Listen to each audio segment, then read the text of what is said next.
That was easy, right? Yeah, man. Yeah, I'm not so old that I can't figure this shit out. Not yet, huh? Not yet. It's getting there, man. Yeah, I know. I hear you. I'm just trying to make sure. I'm like, man, I never do these things. I've done them like twice, and ever since I got back doing vocals, and I'm not really used to like before. It was just magazines and emails and everything else, and now people want to, Zoom this and record that, and I'm like, fuck. I wonder what people see in my bedroom and shit. And I Is just there any videos then of you on YouTube then doing like interviews like this or anything like that? two. Two, Uh, okay. yeah, two of them. One, but they were around when we released our Peace Through Tyranny record. So that Okay, so the kill. Okay, so during Kill the Video, so never during the Malevolent or Hateplow years. no, not really. Most of the time when people would do interviews with Malevolent or Hateplow, it tend to win it would always go to Phil, I guess. He was Yeah, I like, figured that. Yeah. they would go with the record company, Pavement at the time, and then Arctic. So it was something where he handled most of them, and some of them would be passed my way, but most of the time it would just be with him. So Okay.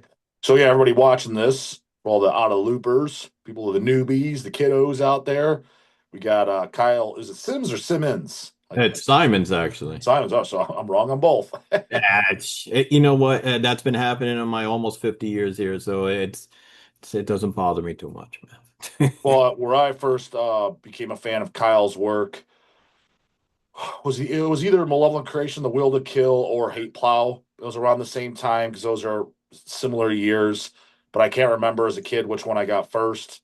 And then fast forward, 20 years from there or so, whenever Vic Records put out your first band, Sickness, they Okay. put out the album and the demo, and then like an unreleased EP, I believe, is on there too. Basically, the CD compilation that Vic Records put out by Sickness. I checked it out because I check out a lot of Vic Records, and I was like, "What? Why does this vocal sound familiar?" I was like, "It kind of sounds like it's like not so much Vader." And then I was like, "Oh, it sounds like Malevolent, like Will to Kill, and yeah, Hate Plow." So I look up and it's you singing. So I didn't know that from your first band originally because that stuff was out of print for years. That's the early '90s, which is a little bit prior to my time because you're a little bit older than me. Yeah, man. I came in the late '90s, early 2000s uh, when I started going to stuff. But then I thought that Sickness was great as well. So for the people watching, represents Sickness, Hate Plow, Malevolent Creation, and also in later years Kill Division, which we'll get into. Um, I thought was absolutely fantastic on the channel. It's funny is and I said this the year before the EP Peace of Tyranny, that when the full length came out, I was like, this is like what absolutely top five best albums of the year, easily. Oh, thanks, man. Yeah, I saw your review about it. Oh, so you did see it? Okay. Oh yeah, I saw, and I went on there and said thanks, and I shared it because I don't really have too much social media. I have just one Facebook personal page and one for music because I had a Mhm. lot of people, writing me and saying, hey, I like what you did with Malevolent and Hate Plow and everything, and I would start allowing them, I guess, friends or whatever you want to call it. And then next thing you know, I had people like, sending me messages at like 3 o'clock in the morning, waking me up. Like, the thing would go off and beep and this and that. I'm like, fuck, man. So I just went and created a page just for music. Then all of a sudden, I got back together with Gus, and we'll get to that as well too.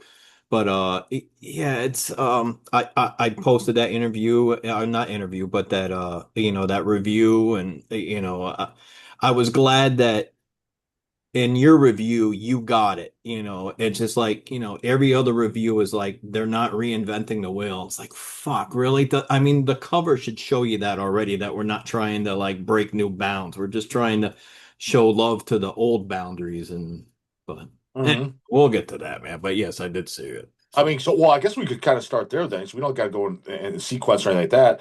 all Is right. immediately what I took from it, and it could maybe because it's you on vocals and the similar lyric style, which could be offensive to some, which I definitely like. We're going to get into that too, especially with us doing the hate plows, which it's got some mighty fine lyrics on there. It's got some pretty funny lines. Uh, But anyways, the Kill Division, I looked at it as like pretty much like post hate plow. Now, is that completely just incorrect? It's a little because it is grindcore, of course, and that's where Hateplow was going. Like the first Hateplow record is like a death grind record. Hmm. Second Hateplow is a grind death record. Hmm. And right before we were going to do the third one, we were just going to make it an all grindcore record. Of course, it never happened. Did you So even have anything written for a third one? not lyrically. Musically, I was told there was songs written, but I never Okay. heard any of them. So Okay. So it's at least okay. So it's not like he was even like halfway done and still never came out because that'd be kind of cool. I'd be like, oh crap, I didn't know that. no, there's nothing in the safekeeping or anything like that. I don't know if stuff has been written since because ever since I was no longer in Malevolent and in the Hateplow, I know there's been a lot of people to say that they were the singer and they were playing in Hateplow and this and that, and I just stopped paying attention after a while, unless it involved my name. Like, hey, he's coming back, and no, he's not. I haven't So said. you referring you're referring to possible drama then? Yeah, I mean, I just, it's, I just, at the time, I was just done with it. Like the way I felt with The Only Law of Survival, I was like, I love that record. You So know, I honestly think, and I'm not just saying this because you're here, and I'm not just saying because we're putting that on vinyl. In my opinion, that is one of the greatest grindcore records ever written. I mean, I'm talking of all time top five, easy for me. Now, granted, I always give the preference. I was like, I could be biased because I always say what you hear in your youth, your early age, that's usually what sticks with you. And yeah, I yeah. was like 15 when I bought that, 14, Okay. 15. So I admit there's a bias, but I was like, but that's my honest opinion. I was like, I have it right there next to early Napalm albums, Terrorizer World Downfall. I mean, it's right in there with it. Well, I appreciate that. I think of it, I hadn't listened to it for a long time, but I uh, do plenty of listening to it for you. Let's say that. hey, look, I heard that shit so many times when we were working on it because that's why I believe it sounds good is because at the time Malevolent was working on Envenomed and we were working on The Only Law of Survival. So basically it was like Malevolent with me singing at the time. So they were, just tight. Just musically they were doing the Envenomed and then they would do a Malevolent practice and we'd do a Hateplow practice and then we'd go back and forth, all throughout the night just practicing. And we were tight. So that's why musically and, I think, vocally with both Envenomed and myself, I think both those records sound really great because there was 100%. a lot of practice in between them. But with Kill Division, what happened was, and I got together with Gus Rios. He was in Malevolent. He's also in Gruesome now. He's in Left to Die. Um, we got together. He was doing a online show called the Gus and Seth Metal Show at the time. And, they would just play a couple songs from a certain band and discuss it and everything else. And one of the times they did was Napalm Death. And I Mhm. jumped online. I said, "Why didn't you invite me to sing with this?" And they were like, "I thought you were retired. You said you weren't doing shit no more." So I was like, "Well, Napalm Death would have came out of retirement. That guy is Mhm. a big vocal influ, or at least his older records were a big vocal influence." And, Sure.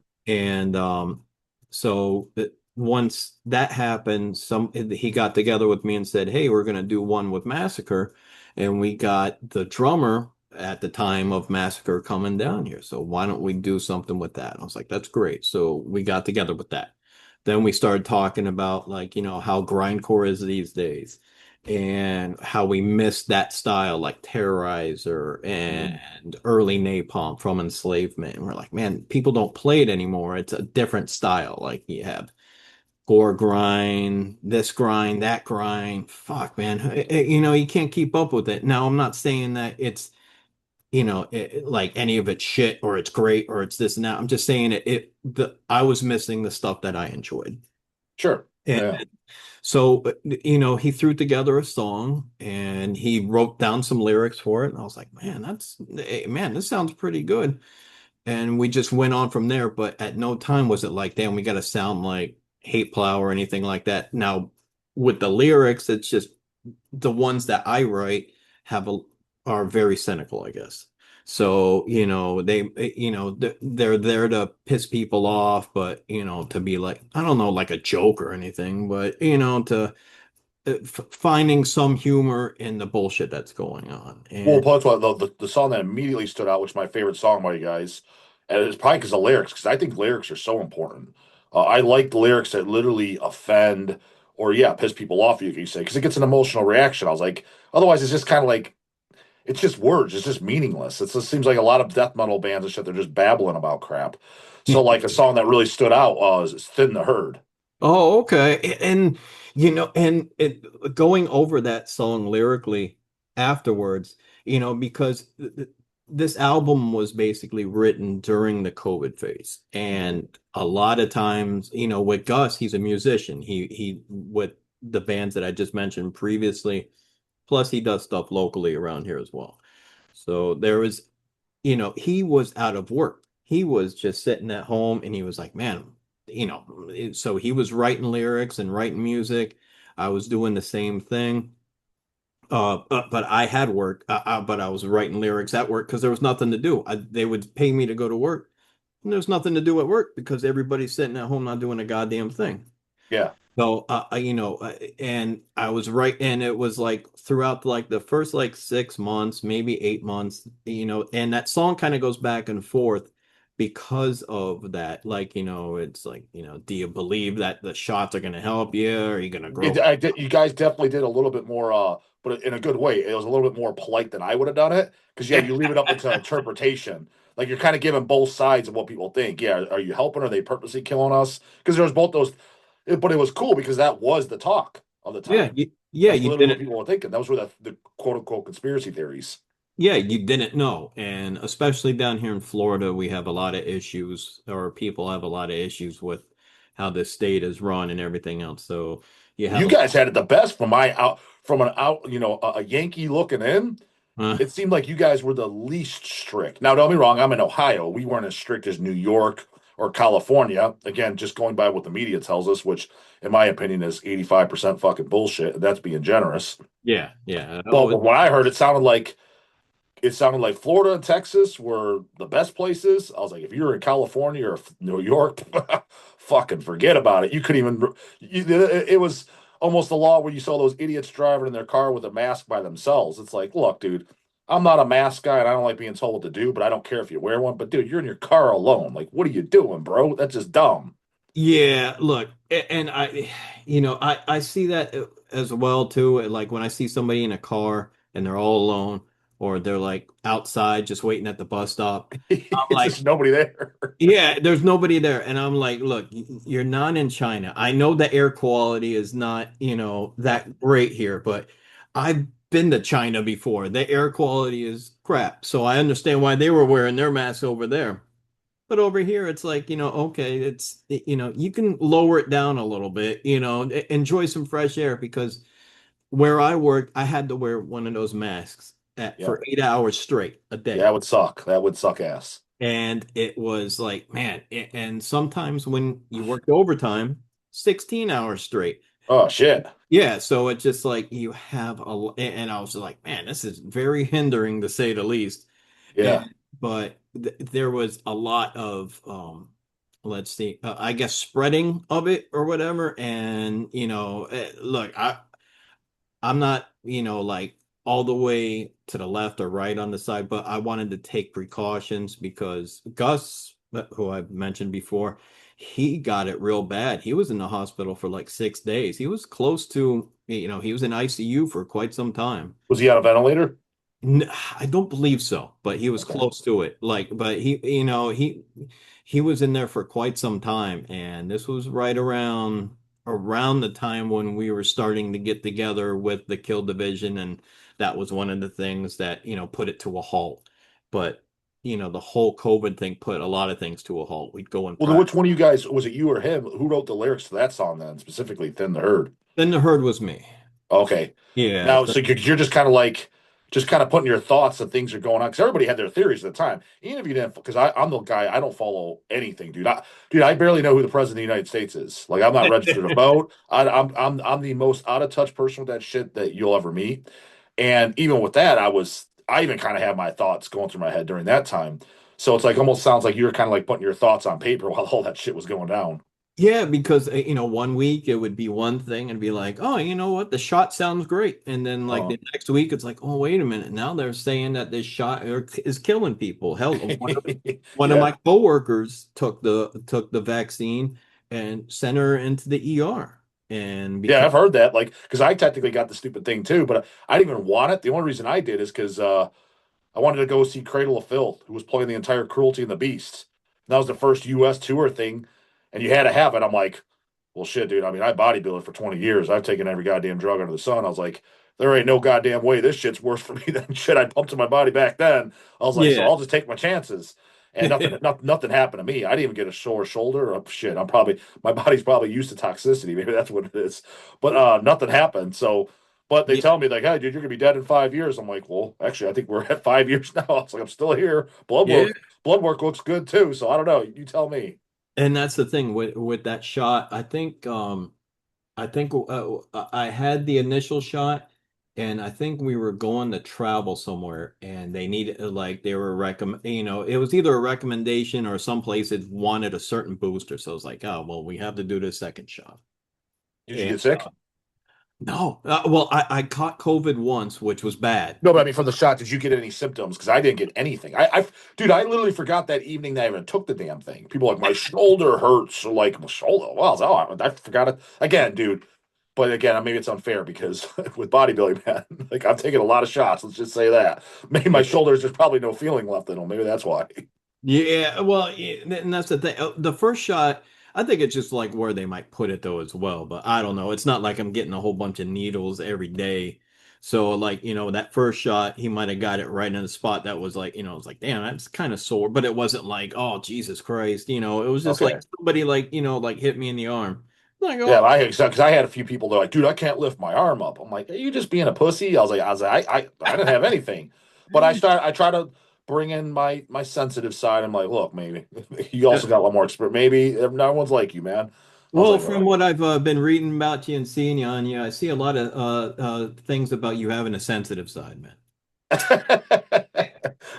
so you're saying that smart assly? I'm assuming, right? Of course, man. Yeah, I might as well start it. Look, man, because I definitely watch some of your videos and everything else, and you definitely don't hold back, which is a good thing, man. And Yeah, I mean, I try. Sometimes in recent times, I tried to a little bit because I'm trying to. I've always said, dude, it's only a matter of time before I wake up and YouTube takes my channel down. But I was like, that's not my goal. I don't want it to happen. So I try to hold back a little bit. I was like, I'll try to get that cancellation held off as long as possible. yeah, yeah, you never know with these days. Sometimes, some days they're like, they're canceling everything, left and right, and then the other days they're allowing things to go through. So No, hopefully, I know it's too. It yeah, seemed it seemed like this whole last couple of years, maybe it's with freaking Orange Man. It seems like the cancel culture has lessened.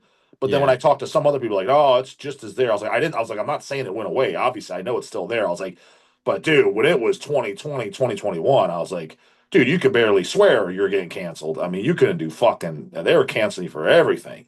yeah, yeah. There are a lot of people, and the crazy thing is they were going back in time too. Like, Yeah, they I they know. were they were mentioning something that a comedian Kevin Hart tweeted Hmm. in the year 2003 or something like that. I was like, man, that was like 20 something years ago. I'm like, and I, I look, man, and you know what? I think people are just looking for something to be upset about sometimes, Dude, honestly, when it comes to that cancel crap, I don't give a shit if a person was at the goddamn KKK rally fucking burning a fucking cross. You should not be canceled for anything because that's freedom of belief. I get canceling someone if they're a convicted like rapist or murderer or pedophile. And it's like proven, not like, hey, this ex-girlfriend said it. Like it's proven like they did that. I was like, all right, I can see not affiliating with that person. I was like, I could see that. But not over somebody saying some words. I was like, I'm sorry, that's some bullshit.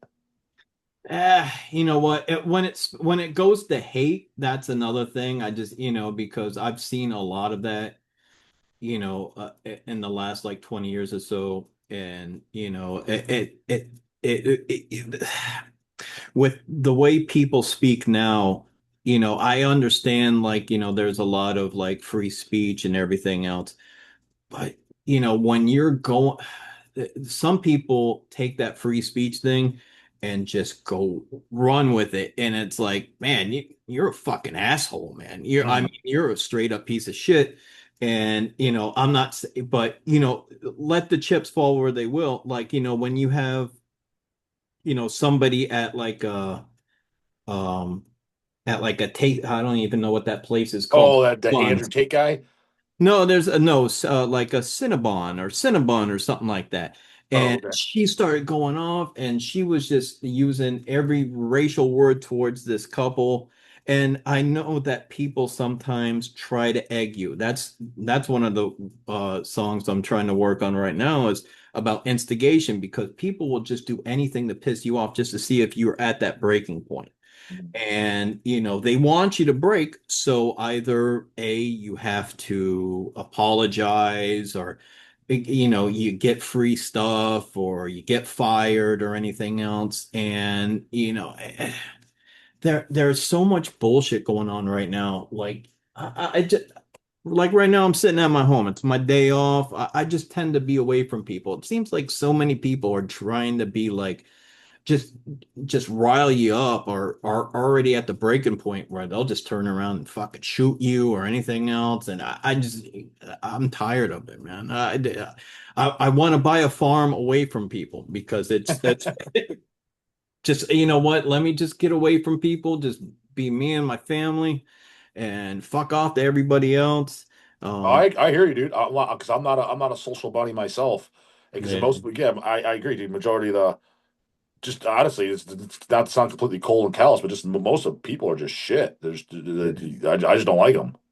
Yeah, so I mean, look, if you have an opinion about, somebody or something like that, that's fine. But I'm gonna have my opinion about you and your opinions and what you do and everything else. And if you come at me with some bullshit, I'm gonna tell you off just the same. Like, oh, okay, you feel that way? Well, fuck you and fuck your beliefs and fuck everything else. And, especially if it comes to any harm between, myself or my family, that's another thing where I'm just tired of people taking advantage of that Second Amendment. Where we have at work right now, there's a rule that you have to, if somebody asks you where you work or anything like that, we have to tell them all about us, and we have to basically almost answer every question that they have, and they keep trying to egg you on. And they have it on camera. They keep recording you. It's like everybody's recording everything. And it drives me nuts, man. It's, all these things that are going on right now. And again, it just, I don't want to be like some hippie douchebag either and say, oh, we got to live in peace and harmony. But Hmm. I just want to live in peace and harmony. Leave me the fuck alone, Leave man. me alone. Yeah, yeah, yeah. So, but anywho, we're getting off the point. But, but Well, with at the this, same time, it kind of goes entwined with the lyrical contents of Kill Division and Hateplow, and I mean it's that's similar because it's real life topics. Let's just say that you guys yeah, aren't singing about like Satan, and not that I don't like those topics either, but you're singing actually about real life shit. You know what I mean?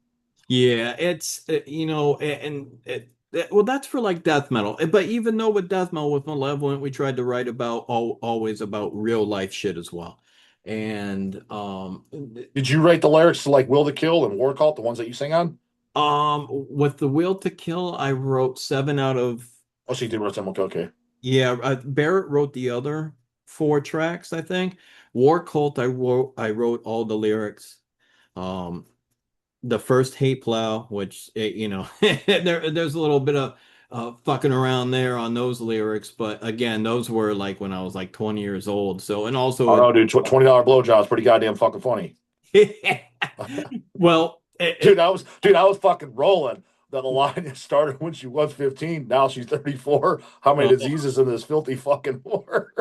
well, at the time I was 20 years old and I worked at a deli, man, and we'd have to be at work at 6 o'clock in the morning, and it was downtown Fort Lauderdale, and you would just see these zombies walking around, and it's just like, and this was one day, and then there was this lady, she was half naked, and somebody was just following at her, just laughing at her, and I was like, oh my God, man, it it- it's amazing what So that's what gave you that whole crack core idea for that song. yeah, Like that's so literally crack. for that song in particular. That's where you got the idea. Was 20 years old going to work. Yeah, and Crackdown too, because I would. That's a reason why I was delivering sandwiches at 20 years old around the neighborhood, and I would just be, and you would be accosted by, some $20 crack whore or some crack dealer or anything else, because at the time downtown Fort Lauderdale was, I'm not saying it's the greatest right now, but they've definitely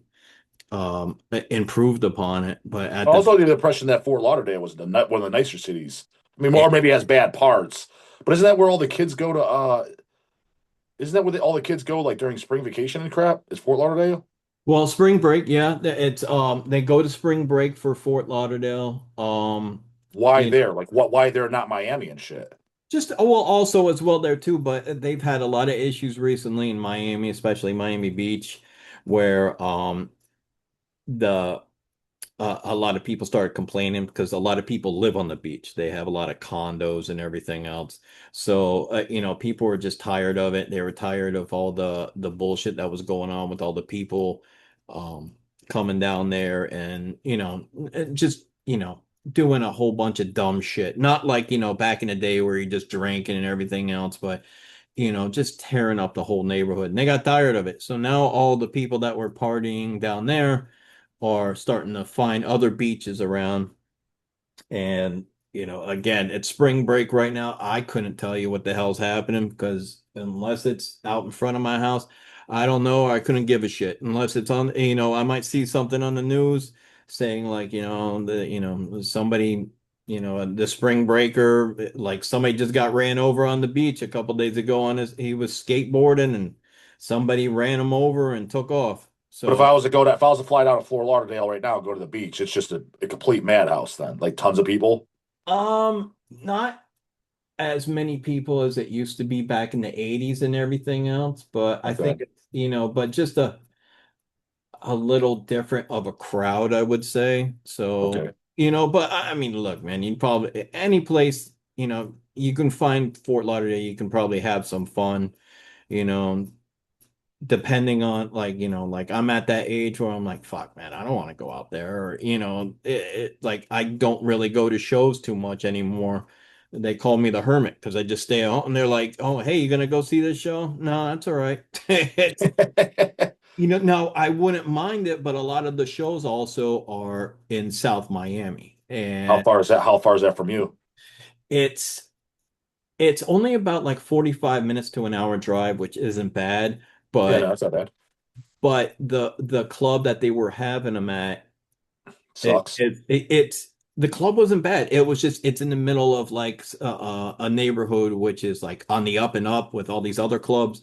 So somebody told me they were playing the show. I went to go see Gus when he played with Left to Die there, and they're like, "Yeah, we're playing the show. We're opening up, and we had to pay $80 to park." Like, Mm, I'm like, get the $80. Holy smokes! I was pissed paying 25 up here.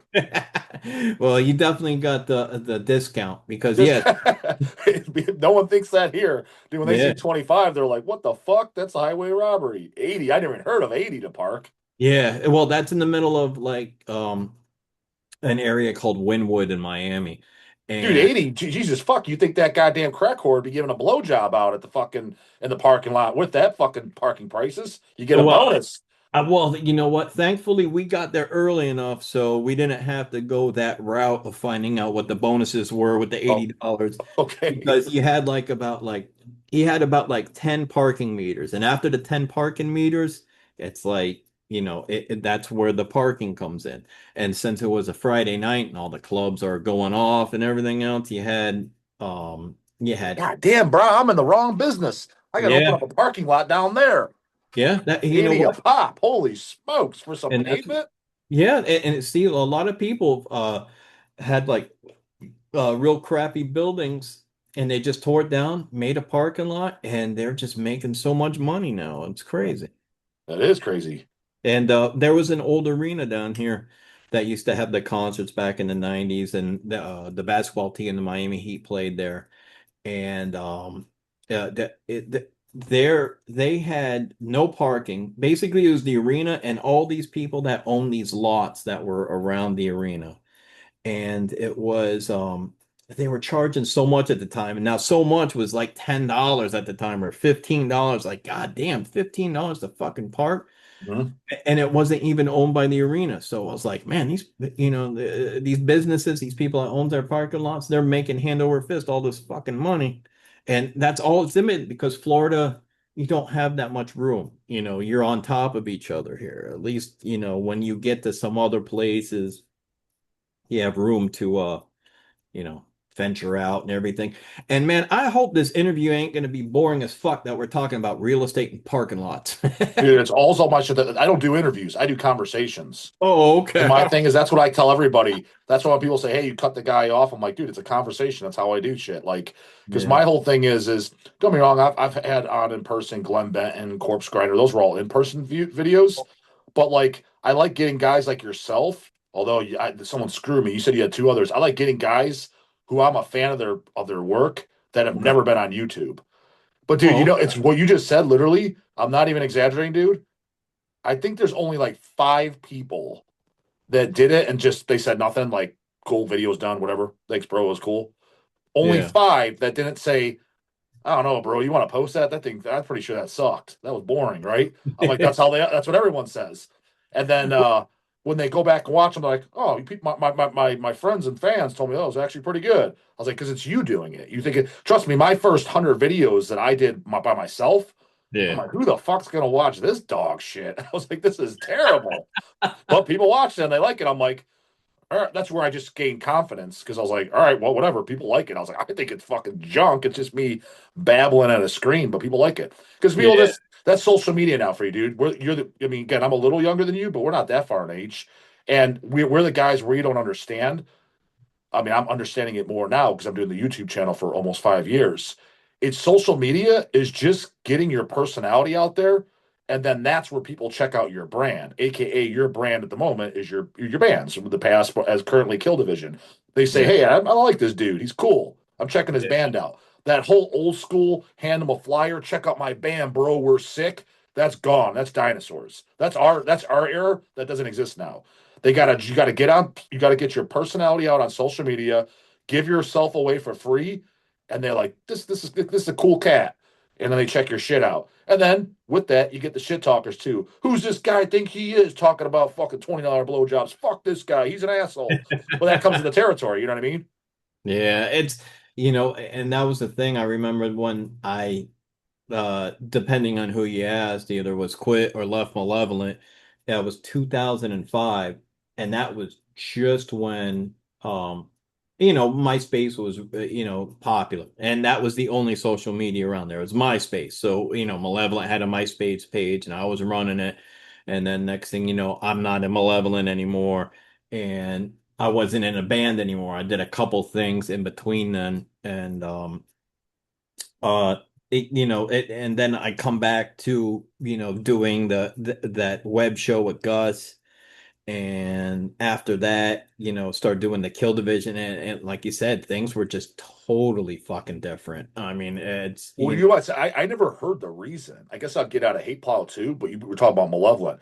Why did you leave? Like there was two albums. I guess like so full transparency, like what I tell everybody, like Malevolent Creation is one of the few bands I like every record by. yeah. The last one or whatever, the last one I know was the 13th Beast, which was a couple years ago. I thought I mean, I bought it. It's good. It's not my favorite by any means, but I love all the Hoffman records, and then the non-Hoffman records, like the definitely my favorite is hands down the Will to Kill, and I think Okay. that's way better. Like most people say, In Cold Blood or Eternal. I'm like, honestly, I think those are like some of the worst albums in the catalogs. I like them and I have them, but I was like, I think the Will to Kill blows us away, and even I think the Will to Kill is better than some of the Hoffman albums. I think it's one of the top probably four albums. It's like it's aggressive as fuck. So that's the two. The funny thing is, dude, I've never seen Malevolence with Brett singing. They either Wow. never came to Cleveland or I think there was one year they did. Maybe it was like 2014 or something. And I was out of town. I think it was in France or something.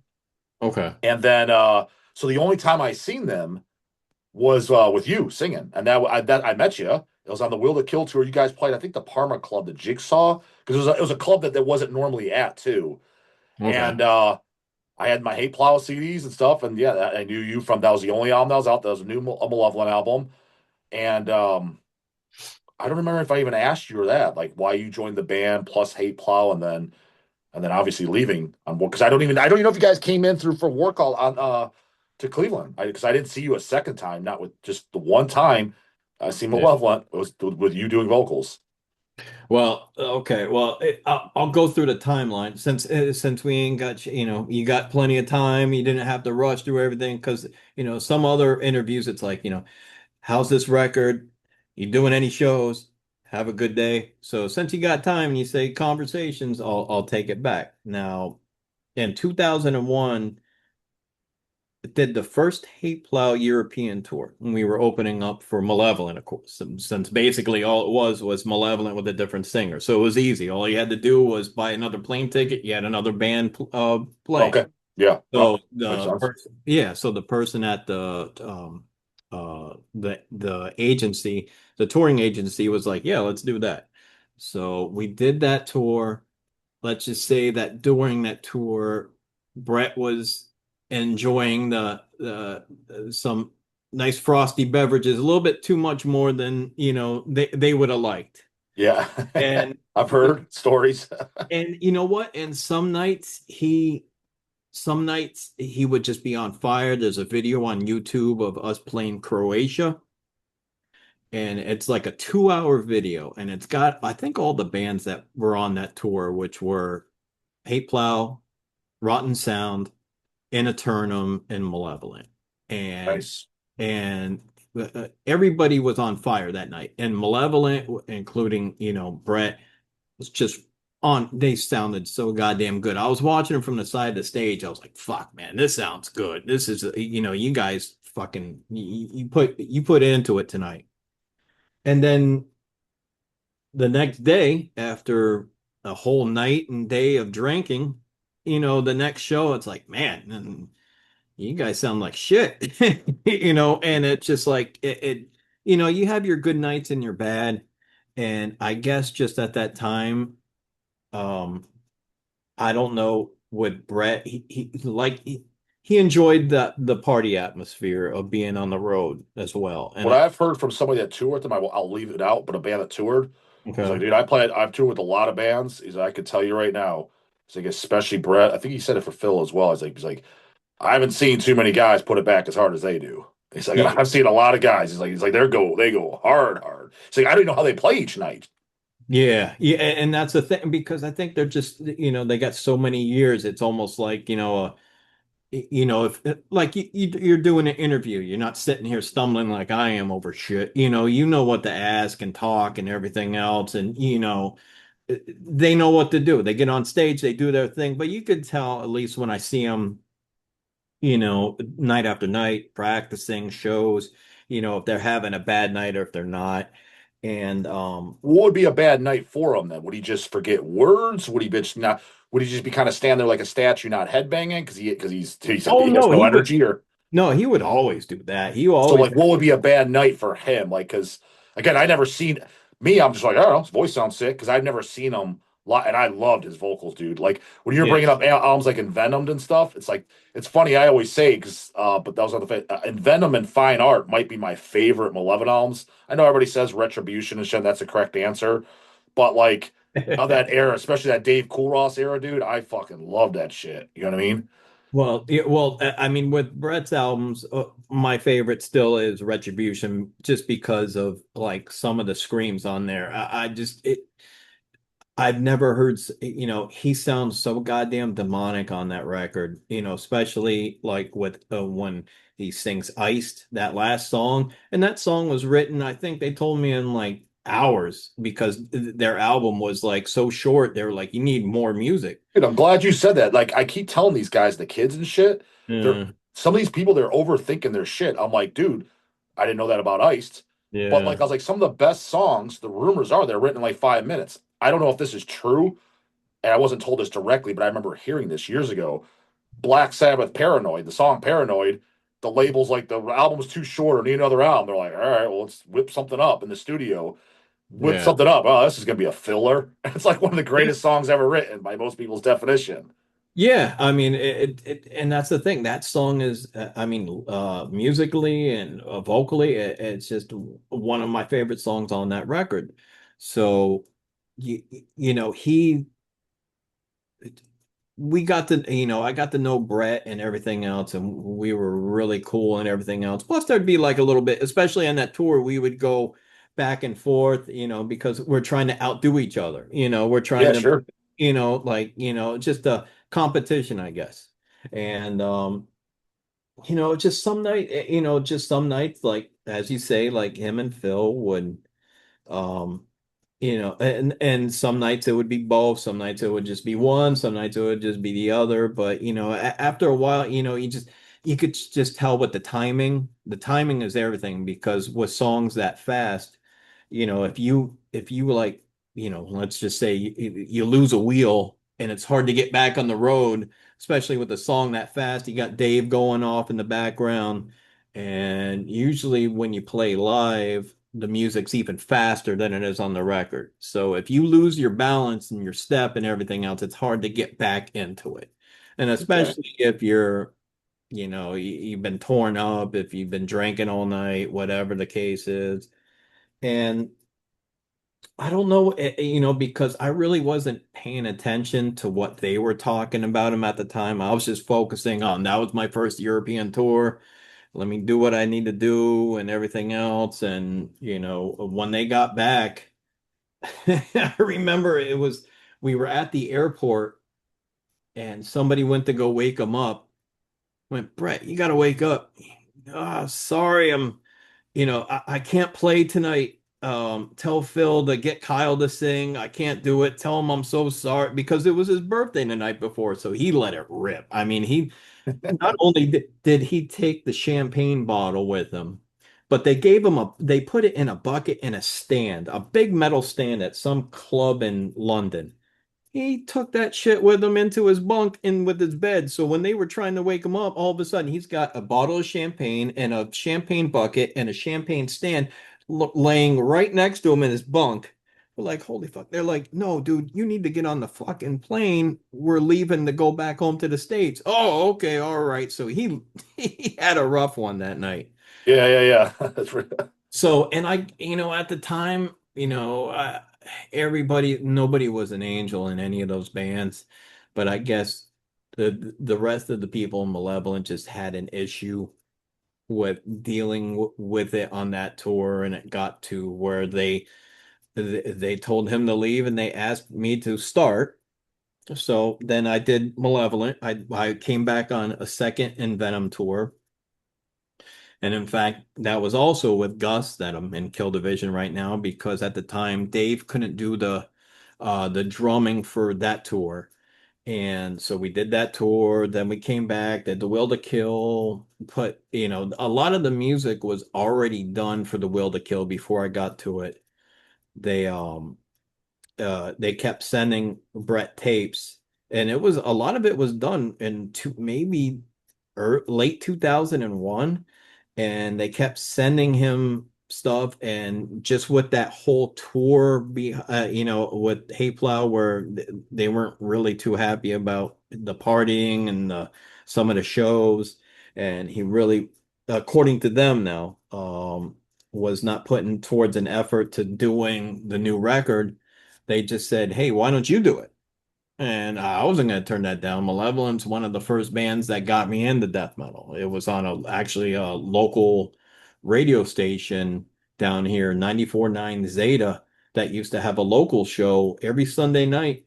And my friend recorded. He was like, "You got to hear this shit, man. This is like this is like Slayer, but to the extreme." So we Mm. listened to that. We're like, fuck, went out and bought it the next day and everything else. So being asked to be a part of Malevolent was awesome.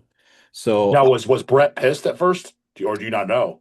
I don't really know. Like he And never called you or anything like that. Like, hey, bro, it's cool or not cool or. no, you know what? And that goes to another story. I have so many stories with these damn guys. Like I ran in.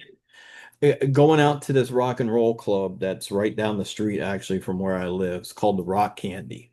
And I had a fake ID when I was 18. So I'd get in there and all of a sudden I see Brett over there and I'm like maybe like 18 or 19 years old. I'm like, and How would he have been at this time? Like how much older was he? Like 5, 6 years?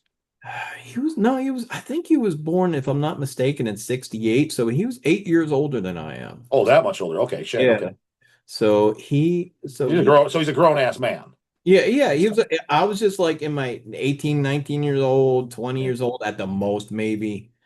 And he was sitting there, and this is right after they just released Eternal, Mhm. and and he didn't really give me too much of the time of day or anything, and I didn't want to bug him, but because of the question I asked, I was like, "Hey, aren't Brett from Malevolent?" He's like, "Yeah, how you doing?" It's like, man, I just heard Malevolent's Eternal album. What do you think of it? And he looked right at me and he went, I don't, and walked right off. I went, oh, okay. But when you just heard it, you knew that he wasn't singing, right? Like, or did you not Oh, know? yeah. Oh, no, we Because knew that. obviously the vocals are drastically different. But Yeah. maybe I don't know. Maybe you're too young and like I don't know. Maybe change his vocals. Because I mean, listen to Morbid Angel, Altars of Madness, and then Covenant, for example. It's dude. When I first heard Covenant by Morbid Angel, I'm like, why they get a different singer? Because it's just Yeah. drastically different vocals sound. But it's Yeah. you're like, oh, it's the same fucking guy. Well, he changed it, but I knew that he was not in the band anymore because I would say about that was at that club I was about 19 or 20. Because on my 18th birthday, I flew out to the Milwaukee Metal Fest because it was on August 6th, which was my birthday. I just turned 18 years old. And I'm like, fuck it, and I had I worked at fucking McDonald's at the time. Like spending I'm a Mac Daddy's veteran myself. see, I took my McMoney and I flew Yep, to Mick fucking Money. Milwaukee. Dude, people know the McDonald's reference on this channel. I'm going to start calling it. You got to get that Mick Money. Well, how long ago it was for me is that you could still smoke in the break room. Oh And yeah, that's going back. Actually, I think you could too. When I worked there too, I think you could actually. I didn't smoke, but I think people did. see, I'm like virtually positive they could. Yeah. and me and my friend, I'm like, man, let's go to, and, this is the height of like, the Jeffrey Dahmer shit and everything else and Oh blah. yeah, yeah. Milwaukee had all this thing. It was, where beer was made. So a fucking 18-year-old, dork like me, I'm like, man, look at all the list of bands. And it was like the headliners were, Malevolent, Cannibal Corpse, Morbid Angel. I mean, and just the list goes on and on. I don't know where it is, but I still have the program and the list of bands that played that night, and it's just ridiculous. It's like a wet dream of anybody that loves late 80s, early 90s death metal. Yeah. And it was so we flew out there. And I don't know if that's one of his first shows, but I know that was very early on when Jay did the singing. So, Okay, okay, so okay. that was either they did a small tour or something like that, but that was before Eternal came out. Did you know Jason and JP that well? Well, I knew at the time who was in the band. At the time, I knew them from going to like, no, you know what? That was even before I kind of saw them at their practice warehouse. But I would see. I knew Larry because Crazy Larry was drumming for him at that time, just doing that show. So I knew Larry from all the other underground bands So he you had. knew Larry, which people watching, rest in peace. He was the Yeah. drummer on the first album, Everybody Dies. Now you knew him before joining Hateplow then. Oh yeah, Okay, yeah. okay, okay. So he But I mean, was so he had to have been really young then, because when he died, I don't remember his age, but he was young, young. He wasn't even 30 years old. no, he was at that time he was maybe a few years younger. Like he was in between my age and um Phil's age. So he was like in between there. And he was like maybe like he was about 4 years younger than me, so he may be born in 72, somewhere around there. I'd have to, I'm unfortunately the date of his birth, I don't know. I know the date of his death all too well.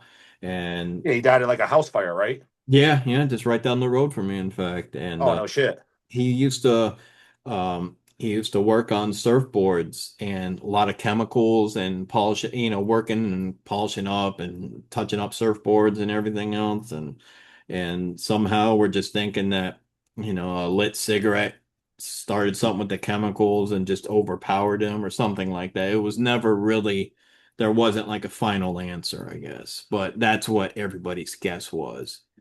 But he played that show in Milwaukee, and 18 years old, I was like, man, fucking the best bands in the world in death metal were playing that night. But like Mhm. you said, I knew that Brett was gone. And, at the time it was just like, Jay's doing vocals and everything else. I was like, oh, okay, well, Jay did a good job at the show. And, everybody has their own opinions on Malevolent vocals. I mean, trust me, when I was on that Venom tour, when I came back to Europe, I heard it left and right of either people liked it or they didn't. Oh, And dude, I'm that guy. Don't get me wrong. I'm that guy. There's very few passes people get. Like for example, Cannibal gets a pass because again, I'm young, dude. The first album I heard was Vile. That was the new album. It was brand new. You know what I mean? And yeah. I'm like 11 years old, right? So that got a pass because I heard Barnes. The reason Malevolent got a pass because I was already a fan of the Hoffman's, albums. And again, Eternal and Cold Blood. It took me a little while to get into those because J and JP, the band I really liked was their band Divine Empire, especially the first album. And Oh we yeah. we we put that on vinyl about 5 years ago and sold those out. Like I love that debut Divine Empire. But Mhm. what like the Will to Kill, for example, why I liked it so much, even though I was like, when you get a different vocalist, I was like, the vocalist should try to sing in the style that the previous vocalist did.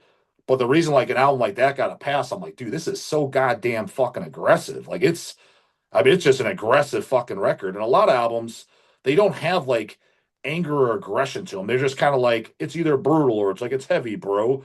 But that, it just sounds like it's in your face. It's fucking, it like punches you in the fucking face. Yeah, well, and I'll explain. One thing about Brett is that not too many people or any people at all could sound like him. No, he has a So, voice. He's a just very distinct voice, 100%.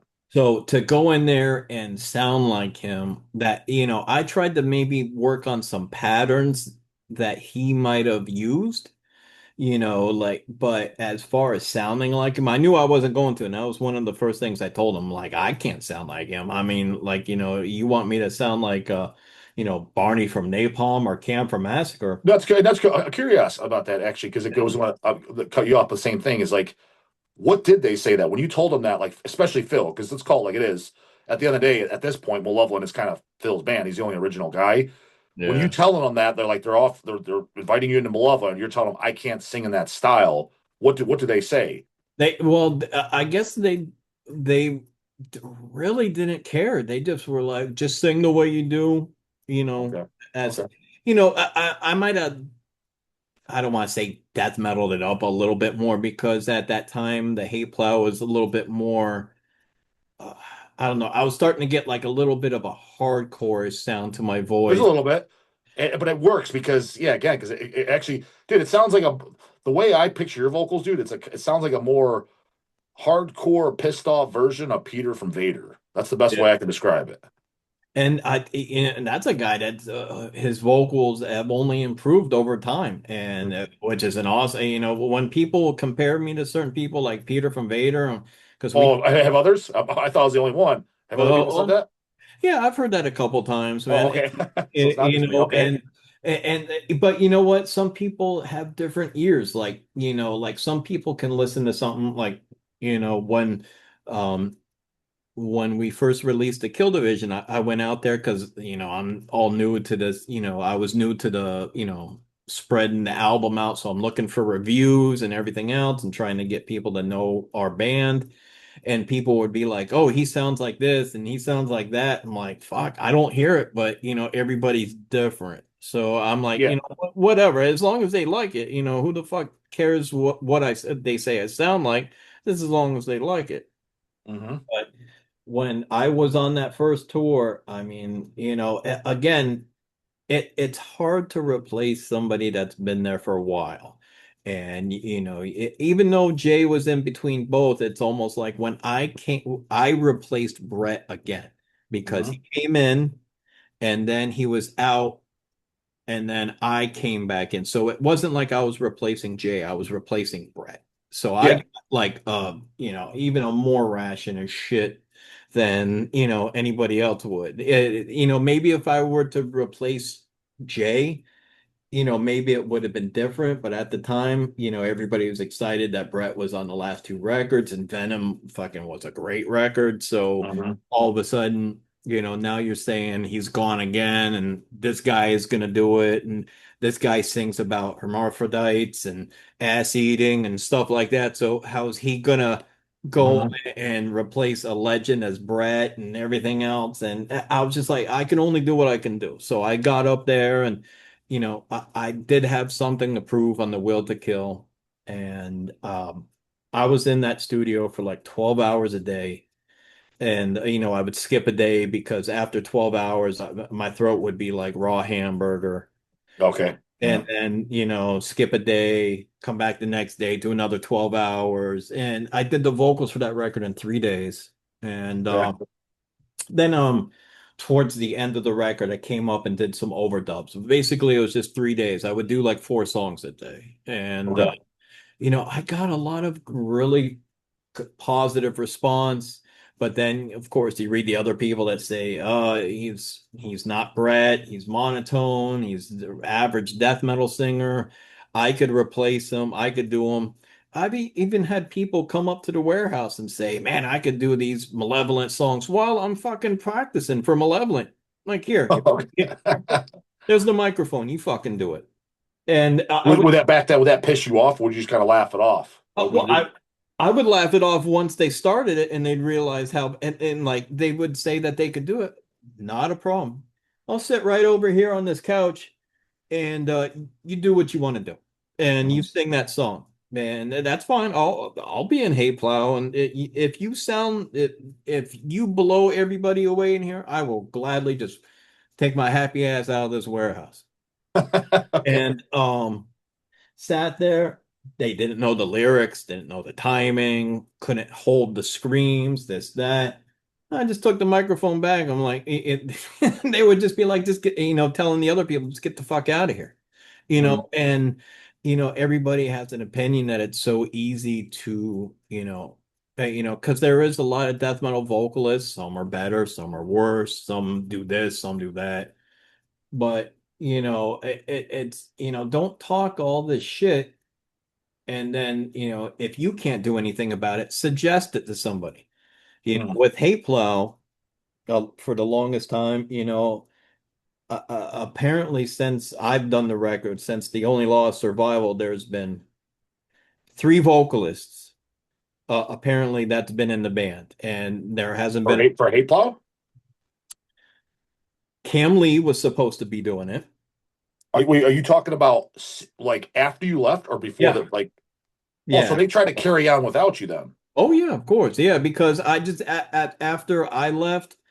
And that's how this part of the conversation started. And I'll tell you that in a second. Um, After I left and I wasn't coming back, yeah, I first heard that Cam Lee was going to do it. And I Okay. was like, oh, fuck, all right, killer, man. Yeah. That not only is that guy a killer vocalist, but if you're getting Cam Lee to take over my duties, that means that I did something right. Right, So right. I'm I'm fine with that. Yeah, sure.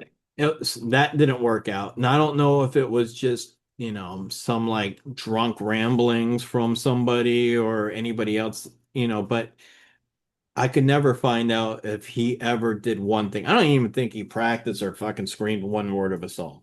So then it moved on to another vocalist. And then it moved on a few years later. And in between these times, I would get calls from Phil. Hey, I want you to do the new Hayplow. We got this drummer, such and such, and we got this person. I'm like, I don't really want to do it with, even though the people that he suggested, like, musically were talented, I just didn't want to do it without Robert Dave. I was just like, to me, that's hate plow.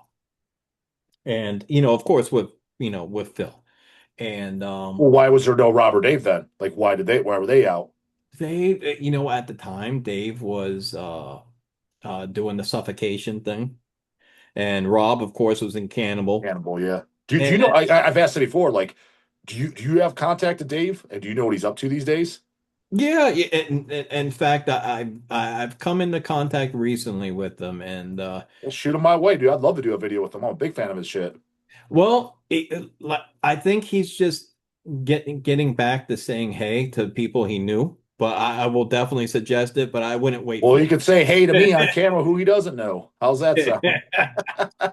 Well, let's just say that, Dave's doing well, and and I expressed to him, I was just like, look, man, I'm your friend, and I've been in a band with you, and I'm like, everybody's waiting for the day for you to come back and play music Yeah, so again. it's not just me. It's not like I thought maybe I was out of the loop, but he's doing a band I never heard of. He hasn't been doing metal for a while, right? I think he's, jam with some people, but as far as something full on, I think with his business and with his business and just family life and everything else, death metal touring is hard. Unless you're making Cannibal money, Yeah. Oh, I it's, bet. it just sucks. And what really sucks about it is that we like playing show. Everybody that's in a death metal band loves playing shows live. When you're younger, like when I was doing the War Cult tour, we were touring with a band called Mendacity. Mhm. And it was their first time, and I think they just got to deal with Metal Blade, and they were like 20-year-old kids, and they were all shoved together in this crazy ass cargo van, but they Yeah. built it up, and they had that sparkle in their eye that they haven't toured yet, and it's just like, they don't know, like, man, to get $5 to eat per day and Yeah, there's me as a grown man, there's no way in fuck I would settle for that. and that's the thing, like that's what people got tired of. It's like when I toured with, which is one of my favorite tours, would never say that I hated anything about, well, there's a couple things I didn't like about it, but I would have always done it over and over. Is when Hateplow opened up for SOD in 2000, and we opened up for SOD for about 2 weeks worth of shows, and we didn't make shit. We were rolling around in a cargo van for 2.5 weeks. We were getting paid $50 a night, Yeah. 50, Yeah. and barely getting anything to eat. And I lost so much weight on that tour, which I could probably use again. But Just 'cause you weren't eating. well, I have a video. Yeah, just because we were starving. We have a video now. I think it's actually in Cleveland, someplace in the salt mines, some shit like that. Is there So like Hate Plow played Cleveland? it's some, yeah, yeah, Because the yeah. thing is like I would love to know why I wasn't there. It's Well, I didn't know about it because I started going to shows in '98. I would have been 13 then. And so if it was 2000, et cetera, Hate Plow, I would have definitely gone if I didn't, because I didn't know about it. Because me and my brothers who own Hell's Headbangers now, we were at every fucking show, dude. I mean, every show. It didn't matter if it was three a week. We were at them.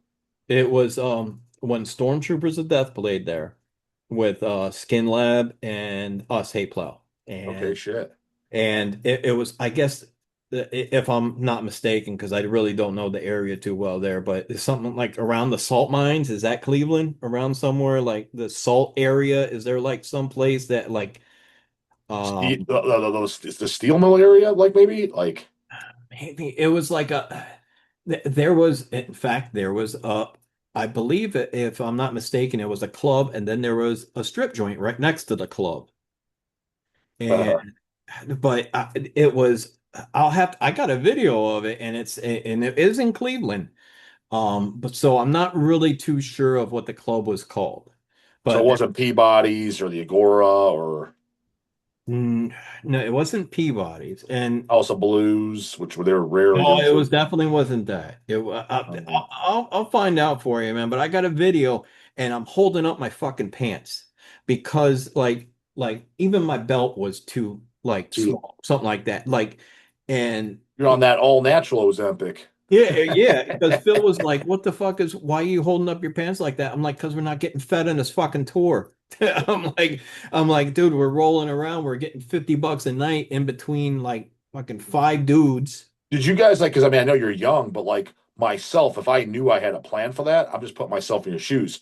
I would have brought $1,000 cash or something. I'm like, well, obviously I got to pay everything out of pocket, so I would have just planned for that. Like, is that just something you guys didn't know, or you're just too immature to plan ahead, or Immature, I would say immaturity. Also, I think it wasn't like something where like, hey, 6 months down the road, you're gonna do this.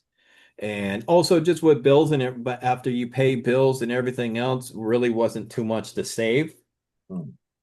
And also probably just being ignorant and thinking that you would be taking. This was my first tour of being in a band. okay? Oh, um, So you assume the club was at least going to give you food? yeah, I thought that, things were, I didn't think that we were gonna be that like broken down. And, Yeah. I mean, and that is shitty though. I mean, I mean, because minimally your food and drink should be, dude, minimally at the bare bottom. I don't give a shit if you're a local unheard of band. Your gas, food, and drink should all be covered. If it's like, hey man, you don't draw, we can't give you money in your pocket, but minimally gas, food, and drinks. I mean, come on, dude. yeah, but you could say that, but once you get there though, it's just like, they don't, at least back in my day, I don't know how it is now because I haven't done a US tour in so long, so I can't tell you now. But Mhm. at least back in my day when we would show up and they'd be like, well, we didn't have that many ticket sales, so Well, I've heard that line. so it's just like, well, most of these shows are for people coming to the door, and they're like, well, just in case they don't, you're not getting paid, it's either we're canceling show, we're not gonna feed you, this, that. Well, I mean, there was so many goddamn excuses Mhm. that I just, hold on, I'm gonna shut up my email here so it stops beeping. But it's it, there was a lot of times where you'd just be like, well, don't get paid this, tonight or anything else. And, you say, oh, we got a contract. They don't give a shit about some contract that, some death metal band signed or whatever. And they don't care. They'd be like, yeah, fuck, sue us. You're fucking from. And back in the days, it was like, But the, what if you guys just refuse to play, like all the bands? If you're like, because first of all, I can't see like Glenn Benton putting up with that. No pay. He probably go fuck yourself. We're not playing them. Take pay. I, I've heard. I don't know if it was him. Somebody was telling me recently. I'm like, I don't blame him. I do the same thing. But they're yeah, almost getting. I think it was maybe Antar from Diabolic. He was telling me, and maybe it was about Deicide. And but it was getting suggested like the guy's being a dick. And maybe yeah, I want to say it was Glenn. Like they when they got there, they're like, pay me first before we play. You either pay us or we don't play, yeah, and it yeah. gets looked at as like a dickhead. I'm like, I agree, man. Like if it's like you're not even gonna get paid, if that's an agreement, like I do the same fucking thing. Especially if I start a band now, I was like, when I get there, you pay. I mean, I understand show up first because people are flaky as fuck. They might not show up, but if Yeah. I'm there, I'm like, yeah, I'm not getting on stage unless you pay me. Yeah, and you know what? And a lot of times though, um to go on another thing is that with I think that Malevolent could have done Malevolent could have done a lot better if it was handled and managed a lot better. Around my time, around Hayplow's time, I just don't think managing ourselves and one specific person, I think that really hurt that band. That I think they could have been a lot bigger, a lot better if they would I have been. I've talked about that on the channel. I was like, there's no reason they shouldn't be at least close to the size of the Deicides Cannibals. I was like, obviously somebody's got to be on top. I was Yeah. like, but they're not even close. I mean, they're far behind as far as popularity. Yeah, and it's And because there's a reason for that. And I don't think, I mean, granted to me, I just think diehard because I'm a diehard death metal fan. I'm like, and yeah. diehard death metal fan stands for fanatic. You search for it. So I just think it's a bunch of fucking posers. But on the business side, it's the way it is. And I've heard stories and I have my theories that was mismanaged, managed poorly. Let's just say that. Yeah, yeah, and look, I mean, you could go through all the lineups ever since, they started touring in 1989, 90 or whatever, and you see who is gone and who is still there. Do you think? Do you? This is a question. You Yeah. think?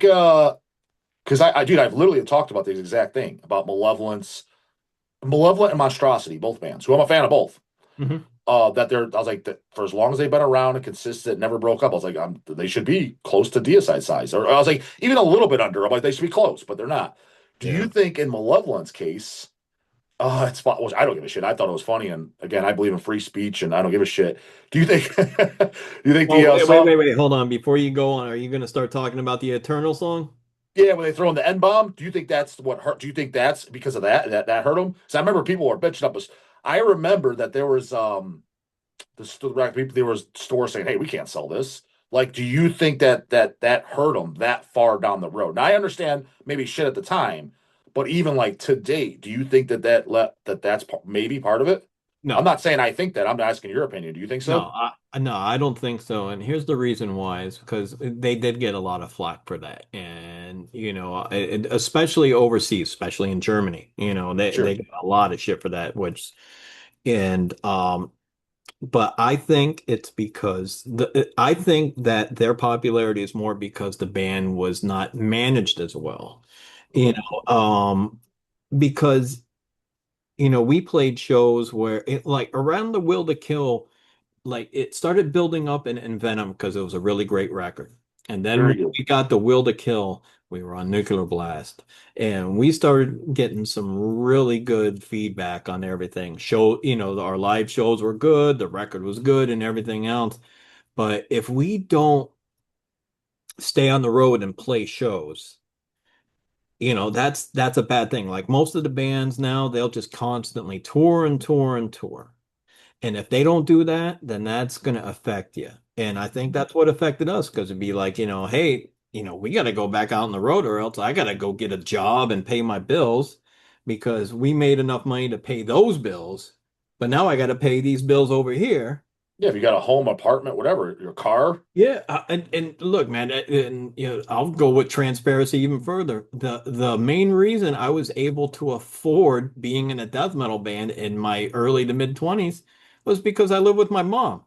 Yeah, Yeah. well, I've always, dude, back you almost have to. Yeah, Dude, and I've always, I don't want to say any names, but like bigger band, they're kind of bigger now. They're not DSI big, but they're up there. In the last 20 years and shit, they moved up to where they're living off their band, and guys are in their 50s and shit. I'm just like, dude, I was like, when you guys were touring heavy in the 2000s stuff, I was like, I don't know how you did it. Like, how the fuck, like, because you can't have a full-time job. yeah, Like you just have to live with your parents because you're constantly on the road. You're barely making money to even pay those bills. And then when you get back, well, fuck, if you have a car, you're fucked. Can you even pay your car insurance? Like, yeah, I give these guys credit because I'm like, honestly, dude, I wouldn't be able to live that lifestyle. and Like, I just couldn't do it. There's no way. I was like, I'd be stressed out of my skull. well, that's the thing. You get back, and luckily, I was working at a job afterwards. I was working at a liquor store, Mhm. at a wine store, just schlepping around stuff, doing deliveries. But I was making decent. I mean, at the time, it was okay. Yeah, especially for a kid. Yeah, and but at the time I was also living with my mom, and she was like, "Hey, Yeah, look, they'll let this stuff," and she was cool with that. She was like, "Hey, look, these things don't happen to everybody. Not everybody gets to go and tour all the these different world. countries and Yeah, do music." So she's like, "You go do what you do." But after a few years, she was like, "Okay, did you get it out of your system? Because now, look, you're not you're not making any more money than you did back when you then." started. Yeah, And you're touring less because people started just not like being around each other in the band or certain people. And so it'd be like, you would tour and then you'd be off for a while. Then I'd have to go get a job. And then, to tell that job, hey, I'm going to be gone for another 6 weeks in August or whatever month it was. And they'd be like, well, fuck you. We need yeah, somebody here full time. So it just kept getting like I would have to come home, find a job, quit that job, go on the road, come back, pay my bills, realize that I don't have money, go get another job, do the same thing. And it was just this repeat process on and on and on.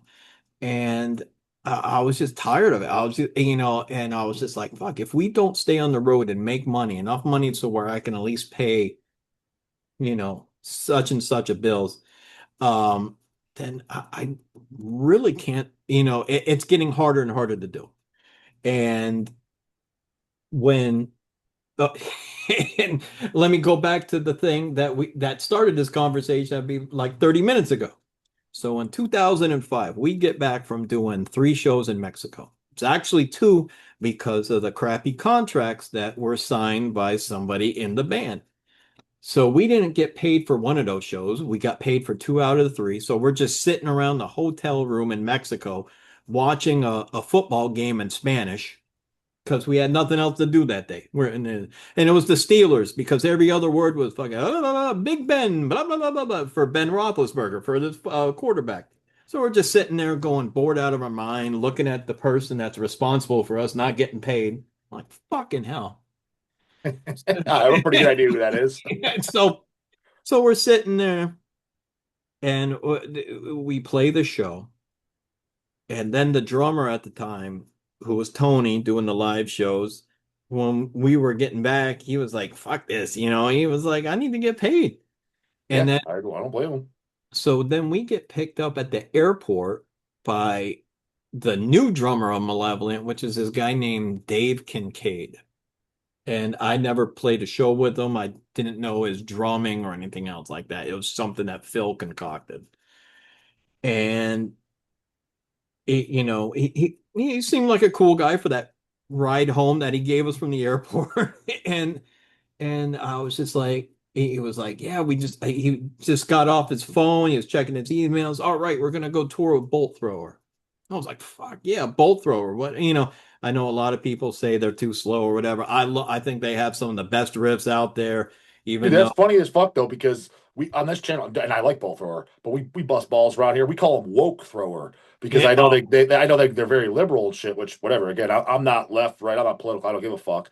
But yeah. it's just funny. Like, is it just nowadays in the last 5 years? I'm surprised. What I'm getting at is I'm surprised they didn't refuse to play with anyone that was affiliated with a hate plow because some of those lyrics are very not much what they stand for. That's for sure. Whether you guys are joking around, you're not, you're serious, whatever. And again, I don't even care. I love the lyrics. I think they're fucking hysterical. But the point is like that's surprising that they'd even like because nowadays, dude, I know bands. They're like, we won't do this fest because so and so's on it because wow, what they sing about. I'm Yeah. surprised that they even play with, they even affiliate with you guys. Like, That was also 20 years ago, and things were a lot different back then. It didn't matter who, that's what I mean, dude. The good old days. I don't like this whole fucking separation shit. My thing is, dude, if you didn't like the message, you didn't like the views, just don't buy it. You don't need to cancel people. You don't need to like talk shit. Just don't buy them. Don't support them. That's how you don't support them. Just buy the shit that you support. I don't know. yeah, it's just I know there was like around the time, maybe I know people still at that time with Malevolent and the Eternal CD record, whatever you want to call it, they had issues with that. But nobody on that tour, and they got along great from what I heard. But that was the tour that was going to be like, hey, we're going to do this tour with Bolt Thrower, Mm-hmm. and this guy Dave is going to be the drummer. And at that time, I was just getting tired of people replacing people like that revolving door Malevolent. Like it was getting on me. And I was just like, man, fuck, because I was like, man, we had Cole Ross do the record. We just had Tony, who's an awesome drummer, do the live thing. And I didn't know Dave Kincaid. And I was just like, man, I was just like, man, it's okay, all right. So we're starting to work out the everything about the tour and everything else. And at that time, my girlfriend at the time, her mom got diagnosed with cancer. Yeah. And she was like, look, she was like, I never asked that much of you, especially when it comes to the music and stuff and everything. But she's like, I got my hands full, I'm taking care of my mom. I'm gonna need you to, help me out and everything else. I'm like, well, I got this tour and everything. Let me go talk with, Phil and everything else. Let me see if we can work something out. Because at that time, that was gonna be the when Jay was coming back to play bass. And because he just let go of Gordon Sims playing the bass. So he was just like, yeah. So I went and talked with Phil. I was like, look, man, we got this thing going on. My girlfriend's mother, she just got diagnosed with cancer. She's going to start going through treatment and everything else. She needs me here at least for these initial couple weeks of the tour. Can we get Jay to just do an Eternal set, an Eternal Cold Blood set? Then I'll come out and join the tour. And he didn't want any part of it. He was like, Mm. and then I was just like, look, man, I can't choose, family over music because I'm like, at the end of the day, they're the ones who take care of me. I love the music and I love doing it. Now I'm like, You're saying ultimately this is why you left Malevolent. well, that and my next question was, well, okay, well, tell us how much we're gonna get paid. So maybe I could, just be like, hey, look, I'm 50 bucks, bro. nothing. Oh, Zero, just relying on merchandise. And I was but did like, you even would you personally would you even get a cut of the merchandise? yeah, oh no, we'd get a cut in the merchandise, of course, because Okay, I didn't know if that just went all back into the band fund and that would pay for van and shit like that, because I know a well, lot of bands do that. well, no, this was we would have had a bus, but we would have Oh, so your bus is paid for then. That's not coming out of a band fund? I think that's one of the reasons why we wouldn't be getting paid anything is because the bus is paid for by the record label. Okay, and they're basically like you'll make your money on merch, or at least that's the deal. Yeah, and that was the deal. And I'm like, man, you mean to tell me that you want me to go out on the road? I'm like, and make no money and just have hopefully we sell enough merchandise to make money to divide up at least between five people. And then you got to pay the sound guy. Then you got to pay the merch people. Shit, you won't even each individually get $100 a night. So, and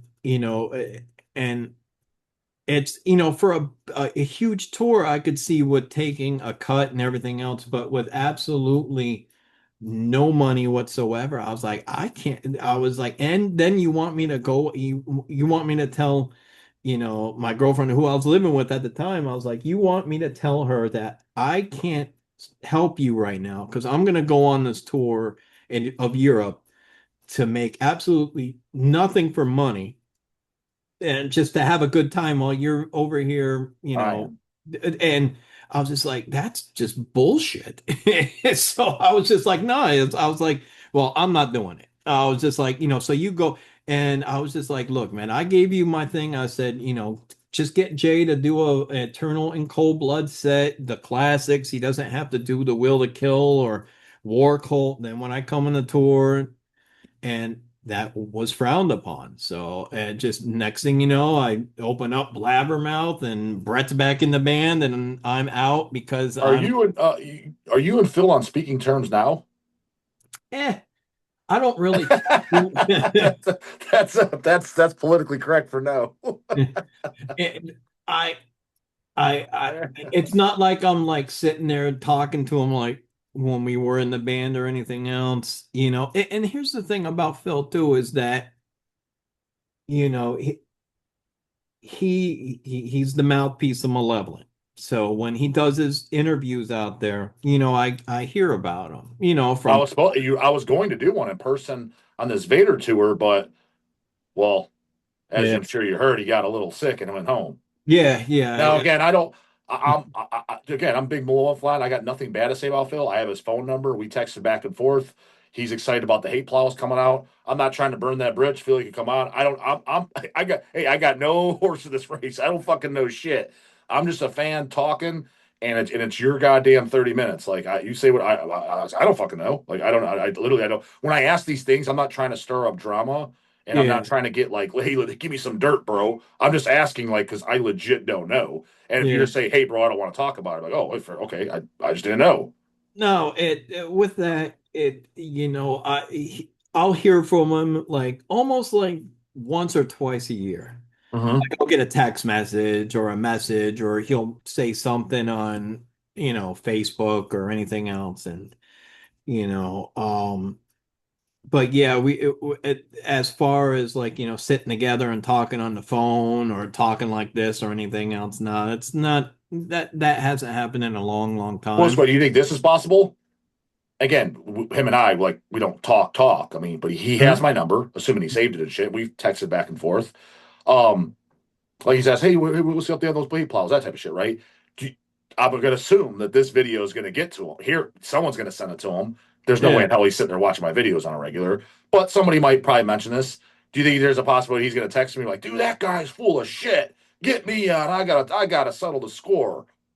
Well, I don't think so because I mean it's not like I've really said anything like too um off the cuff or anything else like No, he's not off the cuff, asshole but or like, do you think maybe he would say that's not how it happened? Like, that's not how he joined. That's not how he quit. That's not my recollection. Anything like that. Oh, of course, because there's all that old fucking saying. There's three sides to a story. That's Yeah. Yeah. side, Yeah. my side, and the truth. True. Yeah. So I'm sure, like you'll be like, "Oh, this motherfucker did this," and blah blah blah.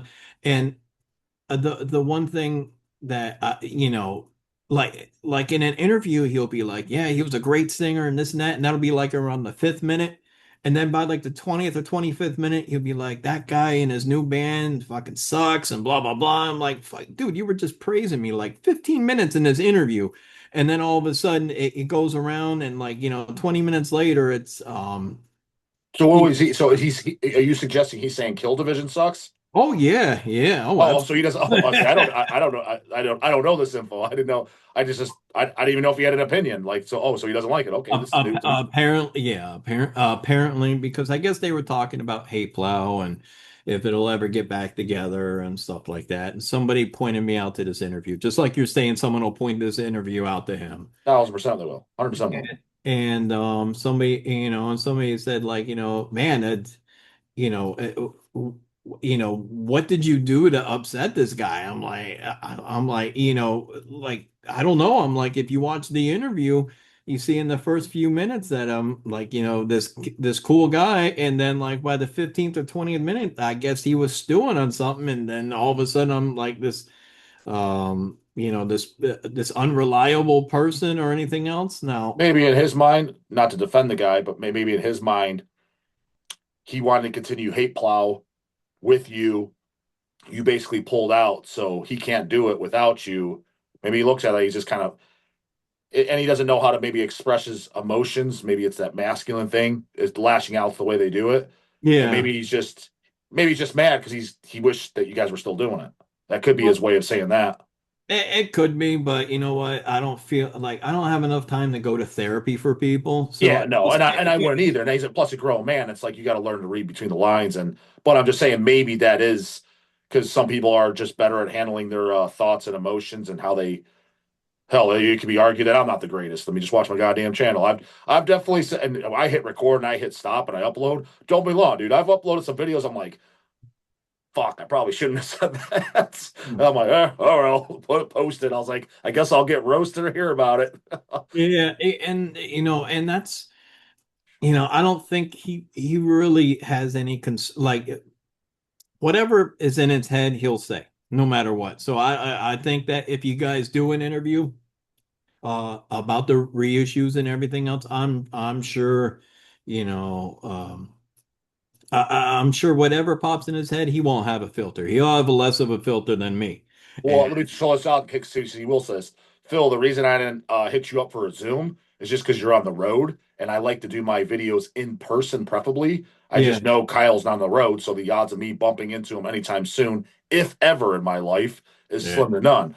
So, Phil, as you know, I was supposed to hit you up in Cleveland at the Vader. We talked, so I was just always waiting. Whenever Malevolent's in Cleveland, I'll hit you up there. But if you got ants in your pants and you want to do it, don't get me wrong, I'm all for having a Zoom with you. So just text me, email me. You got my contact. I can have you on. Hell, that'd be great, dude. Since the hate ball's coming on, I got Kyle on. Kyle could tell Dave Coolross, hey man, this guy was cool. Or maybe he thinks I was a dick. He put out the hate plows. He wants to do an interview with you, Dave. Let's break the ice. And then Phil, 3 out of 4 of the guys. Imagine how cool that'd be right before the hate plows come out. well, you know what? I mean, it's now it Are you a cool enough guy that you send out copies to everybody, or what do you Yeah, do with? yeah. So what we do, we are. I'll make sure everybody gets copies. The thing is with some of this is okay. Again, I'm an open book on the channel. I tell people, dude, nobody's as honest as I am, to Yeah, my own detriment. I tell everybody. I tell business that I don't give a shit. I'm just open book. I believe in being honest. So we paid the license fee to the label. So yeah, technically they own it. But whenever we get bands contacts and shit, when they give them to us, we send them. So for example, we licensed the first four Christians, right? We put yeah. those out, but the guys in Christian, they've been friends of us. We've known them for years. Okay. So we just sent them stuff. Divine Empire, when we put that out, we only sent copies to, I think it was either Jason or JP. We had no contact, no nothing. Even the label's like, I don't know.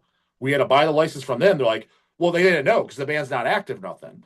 And then Yeah, Derek Roddy, who played drums on it, I tried to give him in person at Milwaukee because I didn't even know. We had a few copies left and we were selling. Hell's Headbangers was vending at Milwaukee Metal Fest, okay. and Derek was playing drums for Anthrax. I was like, well, fuck. I was like, I want to do an interview with him. And I was like, shit, we have some Divine Empires in the booth. I was like, I'll just give him whatever the ones. I was like, we brought 2 or 3 copies, so I'll Okay. just give them to him because I was like, he's on it. I was like, I didn't. I was like, I just couldn't. It wasn't like I'm trying to stiff him, Yeah, but yeah, like yeah. for yourself, the reason I got your contact is because my brother Craig from Crucify Mortals, that's his band. He's friends with Dirk. Okay. And so I knew hit up Dirk because Dirk played drums in Kill Division. So Yeah, I yeah. asked Craig, I was like, can you tell Dirk, get in contact with me, get on my emails? Like, because I want to do an interview with Kyle.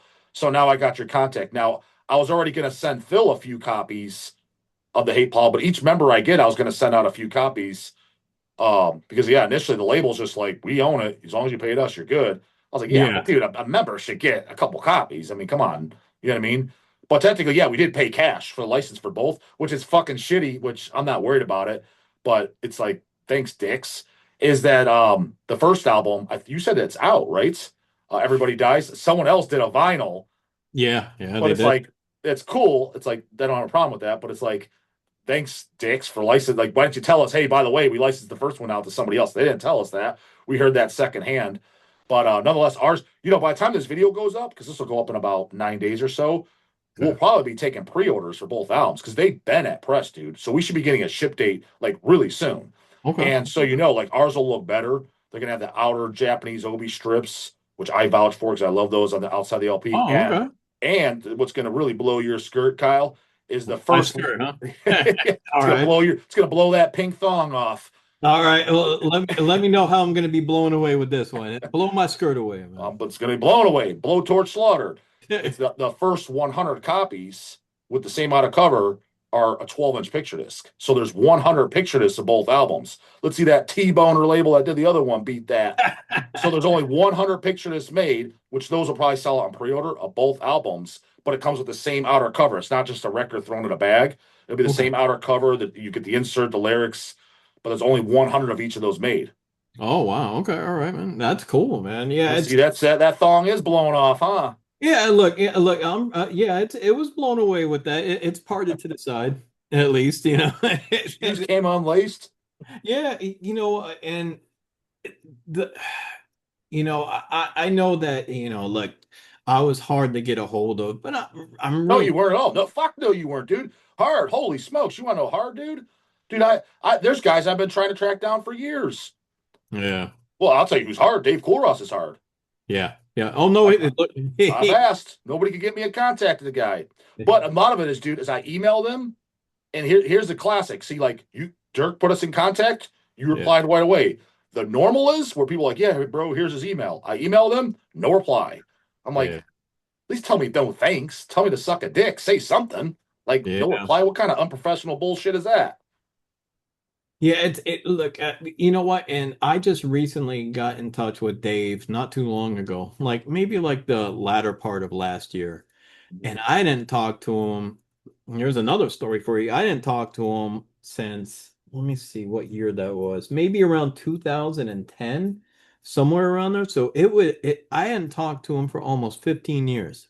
Yeah, it's a long time. Yeah. So, and I was in a band with him. And the last time I talked with him was he was in, let me see here. He was in Suffocation. Mm-hmm. I can't remember if Gorgasm. He did the second Gorgasm album. Yeah. Oh, that was like that Gorgasm. I think it That was record's fantastic too. All that shit's all that early 2000 shit he's on, dude. I was a big fan of.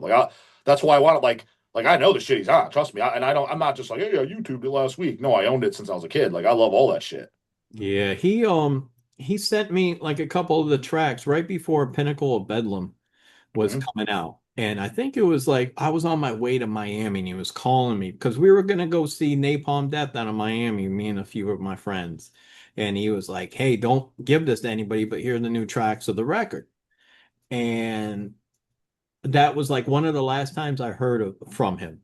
And then But does he live anywhere near you now? no, no, Oh, okay, okay, yeah, he lives up in he's a Carolina guy, I guess. okay, okay, okay, okay. And one of the things that, and then I talked to him one other time, is that he was like, hey, he was like, Frank can't do this run in Europe.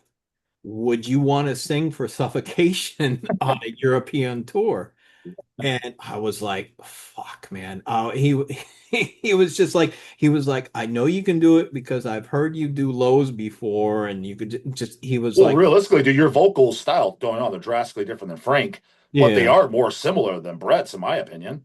yeah. You just So have to go a little lower to get close. Yeah. yeah, so he was just like, he was like, he was like, I know what you can do and everything else. And he was like, this isn't replacing Frank. This is just, he can't do this tour.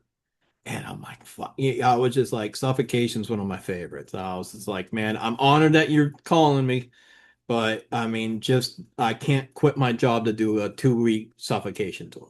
Hey, at Oh, least the good news is you'd probably get paid for that. oh yeah. Well, you know what? I might make a few extra dollars. Yeah. And that's the thing. I was just like, man, I would love to do it. I was like that the death metal side of me, I'd be like, fuck, man, that would be awesome. But I'm like, I just can't. But I appreciate you keeping me. And that's the last I heard of him. And then, he did the rest of his time in Suffocation and So he wait, that's the last time you talked to him before re hooking up with him? yeah, yeah. Oh shit, okay. Damn. Yeah. So and he But I'm just surprised like you guys didn't like because he called you for that, right? Or was that email? he called me. He So called you figured you had each other's numbers, like you figured you would have texted each other throughout those years or something. his number changed. One of those guys. Yeah, like his number had changed and everything because he used to be a New York guy, and then like I said, I believe he's in the Carolinas now, and um, so his number changed up because that's how it came about. Is like a few months ago, somebody wrote to me and like, "Hey, is this Kyle?" on a text message. I'm like, "Oh, these are one of these assholes that send like those fake messages to try to rope you in and get you a spam or whatever else." And I was like, so I Googled the number and it came up as his. And I was like, well, get the fuck out of here. So I called him up. He didn't, he was like, who's this? I'm like, well, fuck, you texted me. And I was like, I already recognize your voice, Dave. We just started talking, both shooting the shit while I was at work. Nice. Um, so we've been in contact, a few times here and there since then. Um, you How know, many shows did you do with Dave after The Only Law Survival came out, or maybe right before it came out, or let's just assume after, if any. Maybe you guys didn't do many, or Only Law was the new album. For people I don't know, that's the second album. That's the album Cool Ross plays on. If you don't know that, I'm telling you, that thing is beginning to end speed. And what's so great about it is none of the songs are repetitive. Like it's all memorable. Every song is differentiated, but it's just with the exception of like at the end, there's one mid-pace song yeah, yeah. it's blazing beginning to fucking end. How many shows did you do with him with Hate Biology? Like, if it's more than like 10 or something like that, then obviously you remember. But was it just a couple or No, no, it's actually well, I could tell you we did 2 shows with the original drummer, Larry, and then he passed away.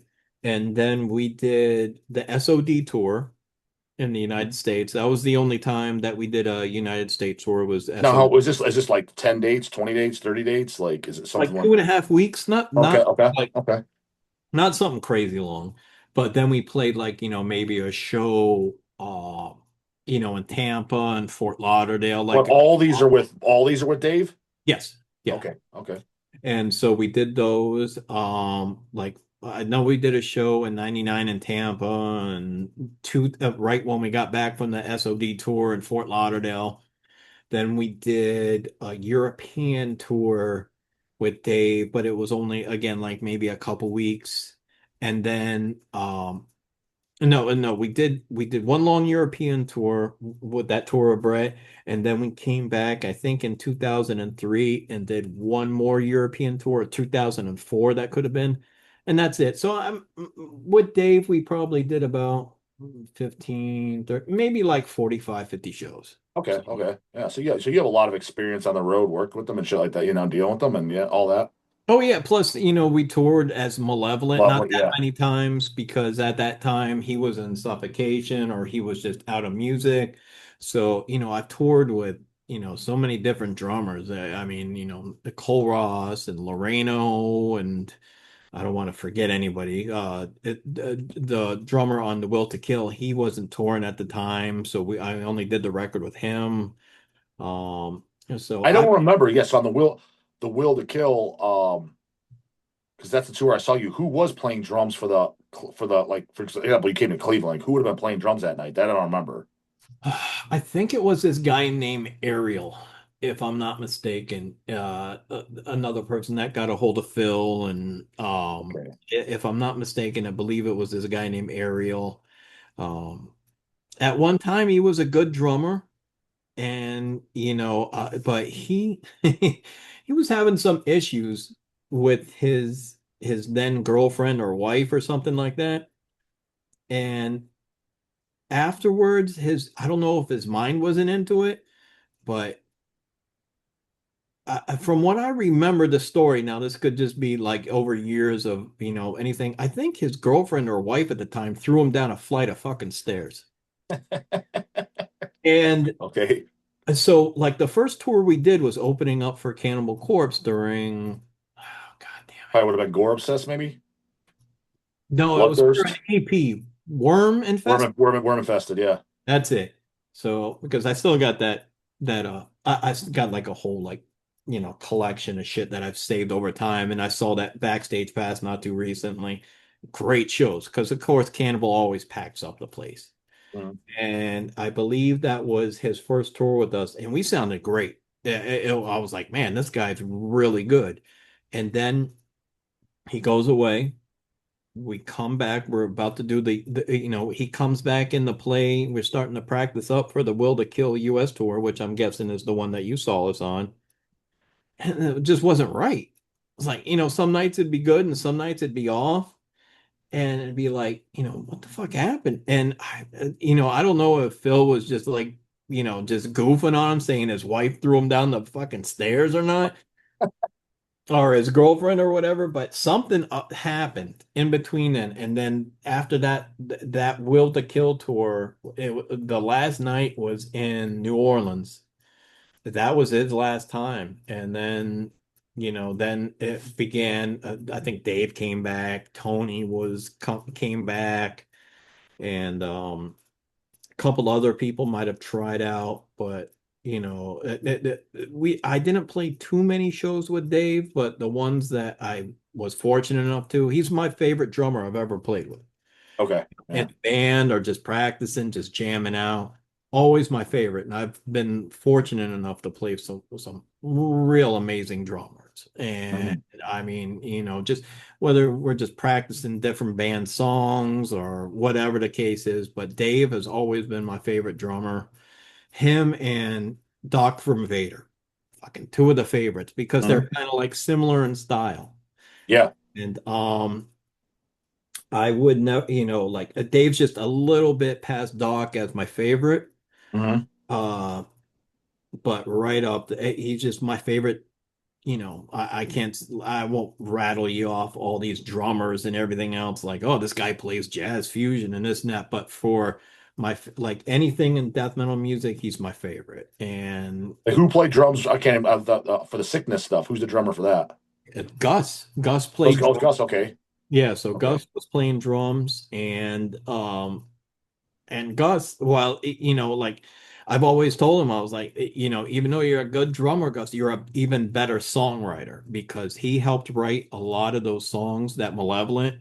like when Dave would be out of town or anything. And he also wrote all the music to the Kill Division that you know of, Peace Through Tyranny. Also, Mhm. we're actually um I'm working on lyrics for it because the music's done for the second Kill Division record now. So it's a full length this time? As well, it's kind of as full of a length as the last one What was because well, thoughts and prayers was that like 18 minutes?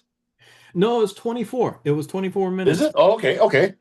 Yeah, so it's 24 minutes, and this one has 12 songs, and they average about 2 to 3 minutes a song. Yeah. Some are shorter, some are not. You Yeah. know, So it's yeah, probably just under 30 minutes. yeah, maybe around because I'm thinking because I listen to them a lot, and I have the hold on, I'll tell you the playlist right now. Let's see here. Oh, you have all the song titles already named? Working on that too, a lot of Okay. them. Let me see here, but I got the music on my thing here. Let me see here. 26 minutes. Okay. No, Yeah. 26 minutes. So we got 12 songs and it's 26 minutes. So Okay, it cool, was cool. out to about like 2 minutes, 20 seconds. So I consider that a full length, especially since it's 12. If it was 26 minutes, but you look at it and it's four songs, for whatever reason, the amount of songs it just make, you know what I mean? yeah. If you look at you see four tracks, you're like, yeah, it's an EP. You know what I mean? Well, it's there's no covers on this, because we were like, ah, fuck, we got to do some covers because we only had this amount of songs. But then all the copyright shit, and we're like, fuck, we're a grindcore band, and at the time they wanted like a certain fees or this or that to cover certain bands, and Terrorizer didn't give a shit. They were just like, yeah, cover it, whatever, and especially since it was one of their boombox demos, they didn't give a fuck that we were covering Yeah. that song or so. Yeah. Well, that's Yeah. good. That's good to know because some guys have the rock star attitude and they're dicks about shit. You know what I mean?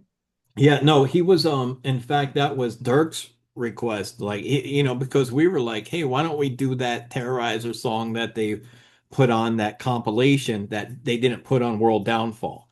Mhm. And I can't remember the title of it right now, but it was like the one that they didn't include on the record. Well, And there's a few unreleased songs, especially there's a live show. There's the Reanimator, um, reanimating the dead 7 inch. Because I have a few bootlegs that have unreleased songs. In fact, my favorite Terrorizer shit is their two rehearsal demos, the 86 rehearsal demo and the 87 demo. Like I like those better than the album, oh, personally. okay. Just because I like how the vocals sound a little bit more down tune. They're just like a little heavier. Okay. Um, but yeah, but because like the demo is good, but it's a little like rough sounding. But the rehearsal demos sound even a little bit better. Those are fucking great. Like I have a bootleg CD, and then I think they both rehearsal demo came out on a bootleg LP, like 100. Those are fucking great. Well, the song that we suggested was like, like everybody had their song they wanted to do for that EP. We did a Thoughts and Prayers EP. And but those songs were the covers were recorded before we even did that. And so everybody like, Gus wanted to do Minor Threat and I wanted to do Suicidal Tendencies off the first record, Memories of Tomorrow, because I was like, man, that song is like a minute long, and with what Dirk can do to it, he could just blast all the way through it, and he did, Mhm. and it did exactly what I wanted to do. It's like just a full-on blaster, and Dirk was actually the one who chose that song from Terrorizer. But the thing is, I was just like, okay, well, there's no lyrics on that compilation. I think it's called Before the Downfall. And Mhm. um, so so Dirk wrote to him asking for the lyrics, and basically there were no lyrics to that song. It was just Oscar feeling his way out in patterns. It was like, Oh, okay. Yeah. I was just like, well, let me take his patterns, take And the put title words. of the song, and then just come up with something on my own. And Yeah. that's what we did. And that's again, that's where that love for that with grindcore and everything else. I'm glad I was able to do that record, and I'm looking forward to doing this new record. Um, it's a little bit harder this time because when the first Kill Division was being written, especially lyrically, very easy at work. Like I didn't have shit to do, but I was getting paid to do it. Mhm. But I just had to be there. So I had Yeah. 8 hours a night to just basically be in front of a computer and work on songs. Yeah. Now I actually got to work at work. Yeah. So So you got to do it on your own time. yeah, so I got to do it on my own time, and then it's just been real busy at work. So I like today is my only day off, so that's why I had to do this today. And I don't really like there's a lot of mandatory overtimes as of late and everything else, so it's just a lot of work. What do And you do for work now then? I can't really get too much into it, but let's just say I Okay. work for the county. Okay. And Well, it's like an office job then all day. yeah. No, okay. Yeah, let's just say I work for the county, and, Yeah, yeah. and some of my clientele aren't the greatest. So let's say that, I hear you. some of my clientele you wouldn't want to, uh, Have over your wanna house. run into on a daily basis, I hear you. Loud and and clear. it's just but it's a place that's always open. So during COVID, it's like hey, are we showing up to work? And they're like, yeah, you got to come to work. You're mandatory. You got to be here. So like Yeah. hurricanes or anything else or natural disasters or Well, it's great for job it security.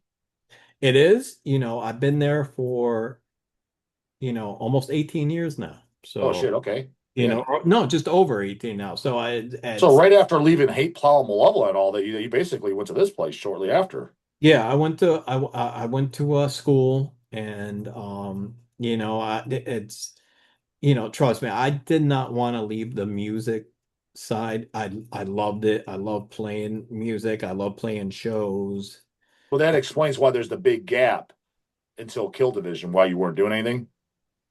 Well, you know what? I kind of, because at the time, you only heard like how we're talking right now, and you're asking questions and everything else.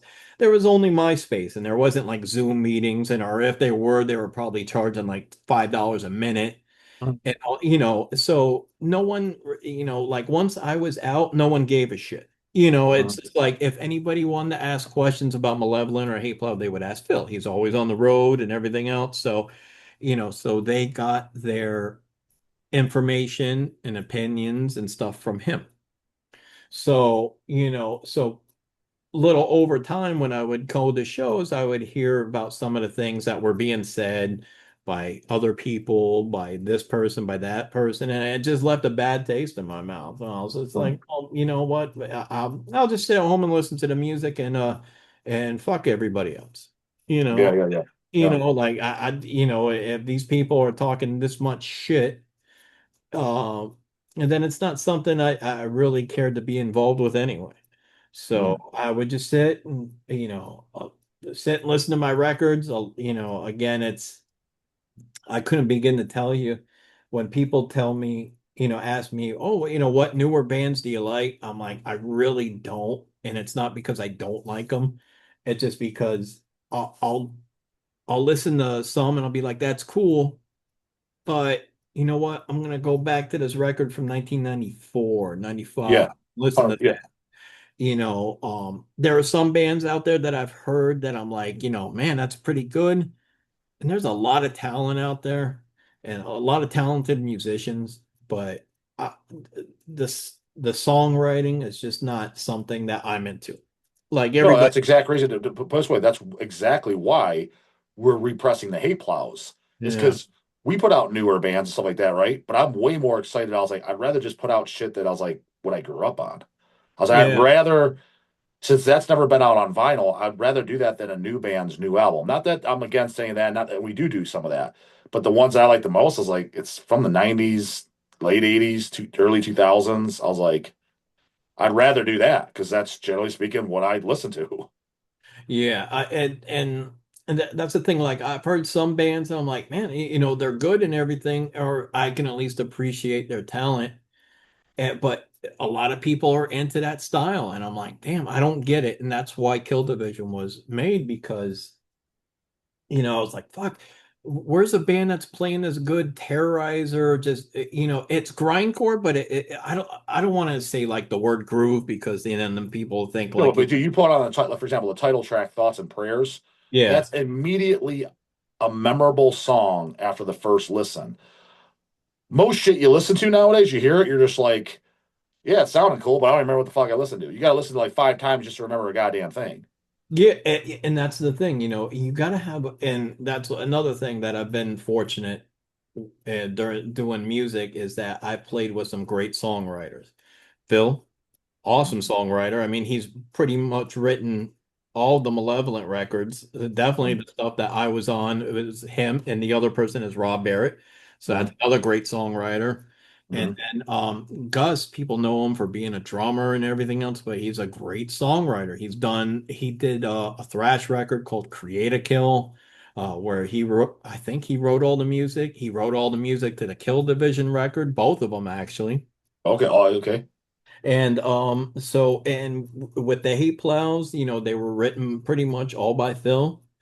And so I've been fortunate enough to be not only with good musicians, but with really good songwriters, because that's the thing. You can have somebody that's really talented. And I've been invited before. They're like, hey, would you like to play on this record? And they had a really, talented group of people behind them, but I couldn't get into the music. It just Yeah. didn't have that. Like, if I can't sit there and hum it after a couple listens, like, or like, have it stuck in my head, That's what I say, dude. Exactly. It's exactly you what I know, say. Yeah.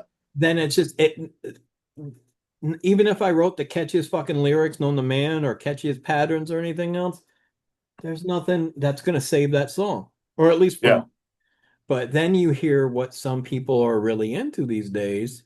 And I'm like, that none of that sounds catchy to me. I'm like, that guy's fast. That guy plays fast. That guy's got good vocals, but it just like, nothing. It just doesn't, it like I can remember they're good at what they do, but the song isn't that good. Yeah. So, Yeah. 100%. you They're know, not good songwriters. That's what I always say, dude.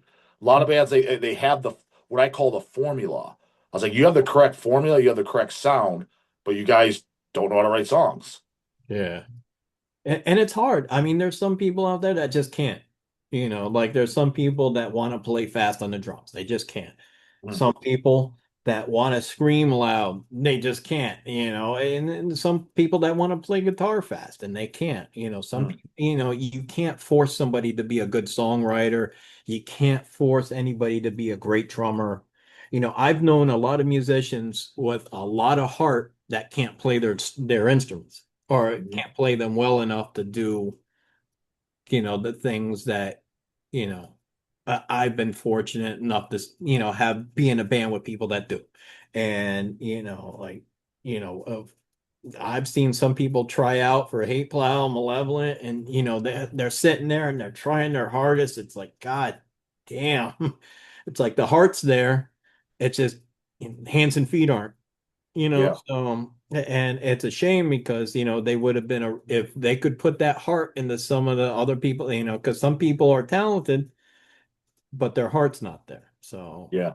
but and like I said, man, you know, I, I'm very appreciative, and I'm glad that you got because in that review of the Kill Division, you were putting it out there to do the hate plow ones and the records, and you were asking for, I think, to get a hold of Phil or like get in touch with me, do this, do that. So that was a while ago. Like that's an old video. Yeah. Because I don't remember what I said, but yeah, that rings a bell now. Yeah. Yeah, and I was like, well, I hope he does, man, because I've had some of the reissues that have come out, like the one person that really went above and beyond in the reissue is Costas with Repulsive Echo.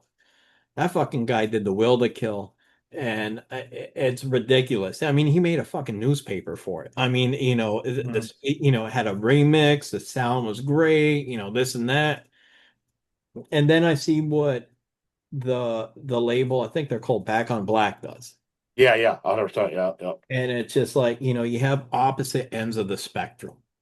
And and with Costa, he was like, "Do you have anything for Will to Kill?" I was like, "Well, Phil was the guy that took a lot of the pictures and everything else, so you might want to ask him." And he was like, "I can't." He was like, "I really haven't been able to get a hold of him too much." And I was like, oh, "Okay, well," I was like, "This is what I got."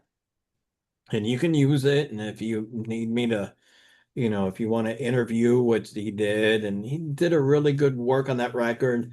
And then I would get some other records that were like, man, this is pretty fucking bare bones. I'm like, this is kind of lame, Yeah. Yeah.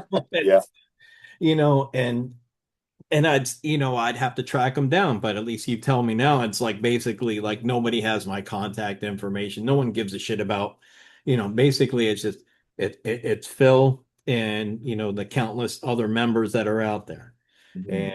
And so I'd be like, fuck, I was on this record. I wrote the lyrics to these songs. I'm like, can I at least get one of them? And that's what they would send is one. Yeah, yeah. I'm like, shit. So I'm like, and I just got that one from since they fucking they hornswoggled you, telling you that you had the exclusive rights to Everybody Dies, and all of a sudden it just pops on my feed now, and I thought it was a bootleg. I thought it was going to be like from Oh, some. so you haven't gotten one? You haven't got one yet? No, I got one. I got one. He sent it to me. Does it Yeah, look okay? it's all right. Okay. It's I don't know. The color choice is a little off. Okay. I'm like, but I'm not gonna sit there and go, oh, that's pretty. Or, like when they did the Kill Division ones, the Redefining Darkness, they picked out Yeah. the color form and they did a good job at picking them out. So I'm not sitting there with like, painter's chips at Lowe's going, oh fuck, we need a record, Yeah. but it's something that like some I've seen, like, that people just slop together, which this one isn't. It's just like, I'm like, man, usually they'd be like, well, this is the bloody survival or something like that. Mhm. And, I was just like, well, and it kind of looks like a sun. So I was like, oh, is that the sunshine of your love variant? Yeah, And yeah. Yeah. but I don't think you really got that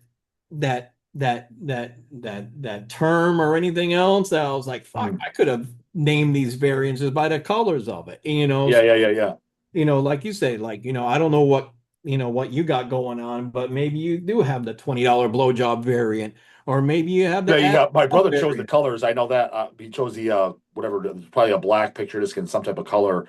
Um, but he tries to get it to where the colors resemble the artwork the most, is what he usually tries to pick. That's good, yeah. And And that's what the one for that Redefining Darkness was, the yellow Mhm. and the black. Yeah, yeah, 100%.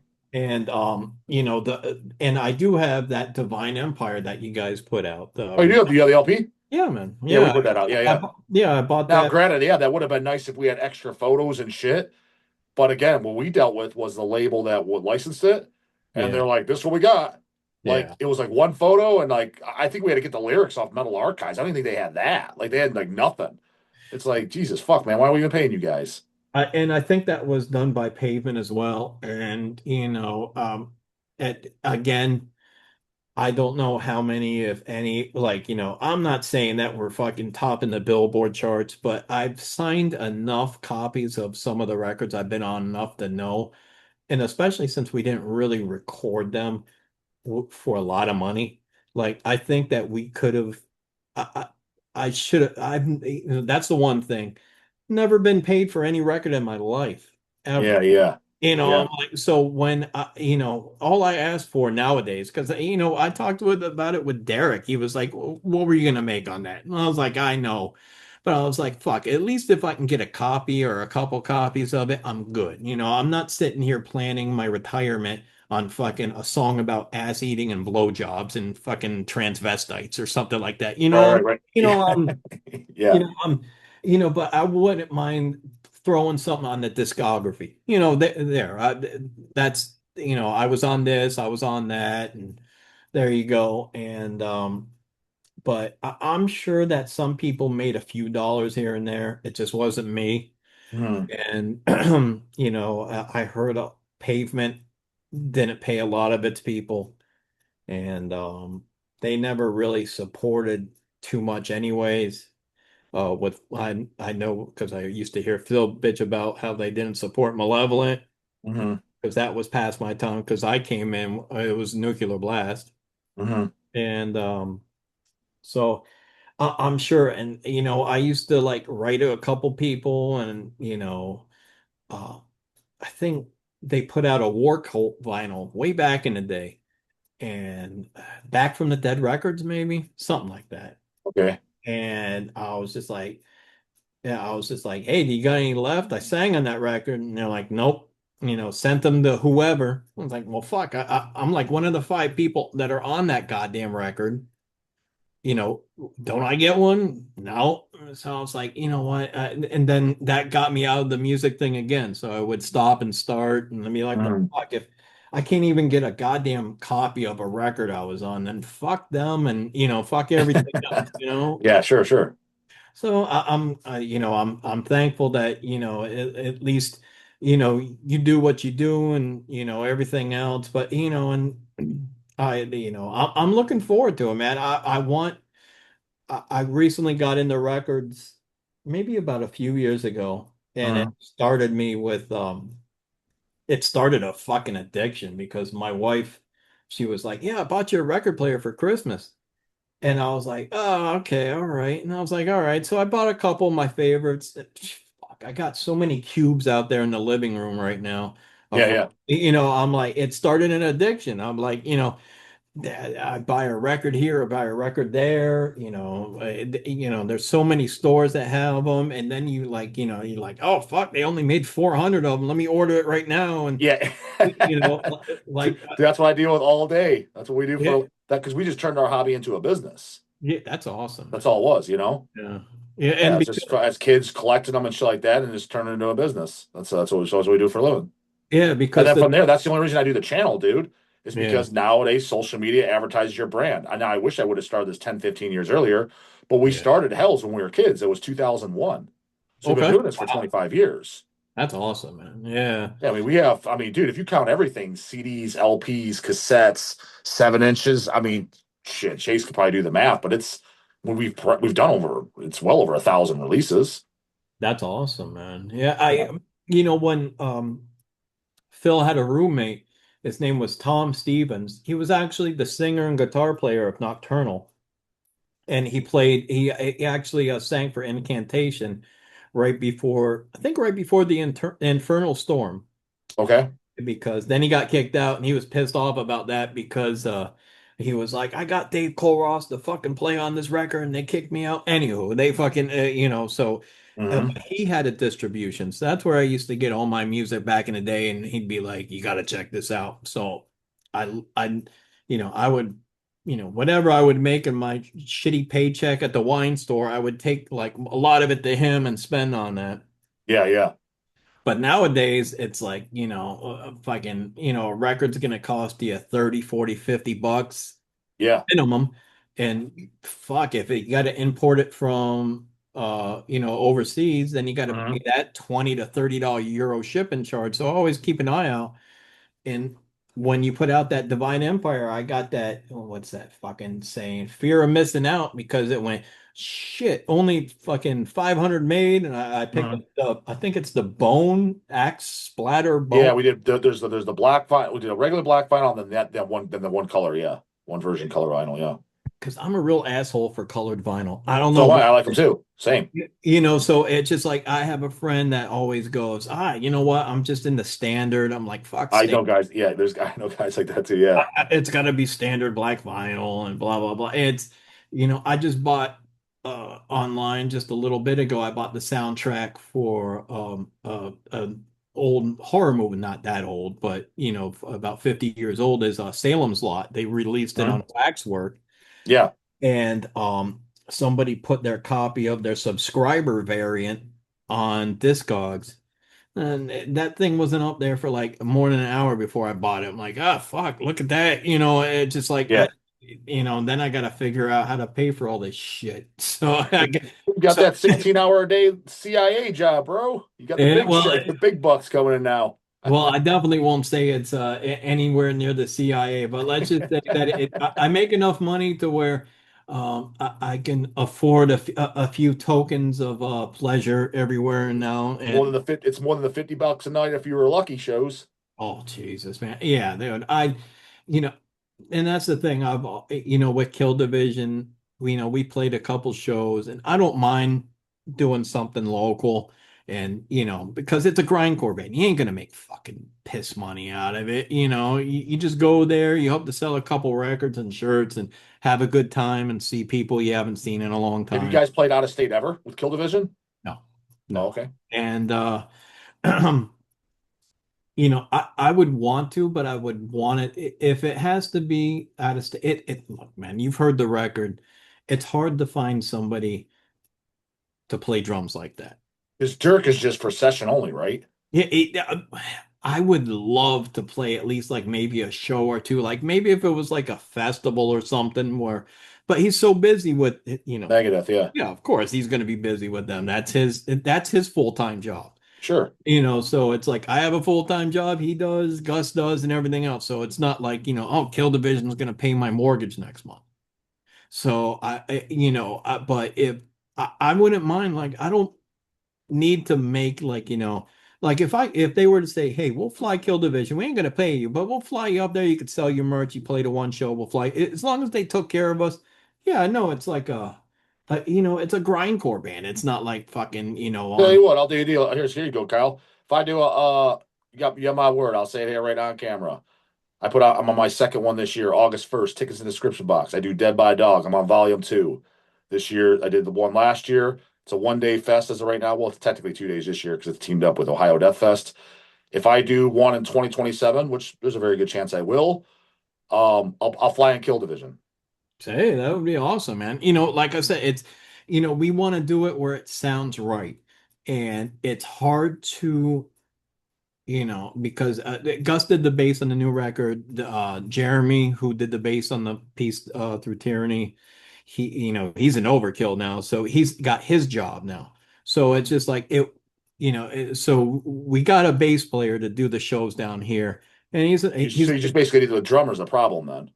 the drummer Well, do you is know what Dirk is? Because you know it's funny, not to get off topic, but like yeah maybe if you did, because you'd be playing in Cleveland, Ohio, right? yeah. That's where my show is.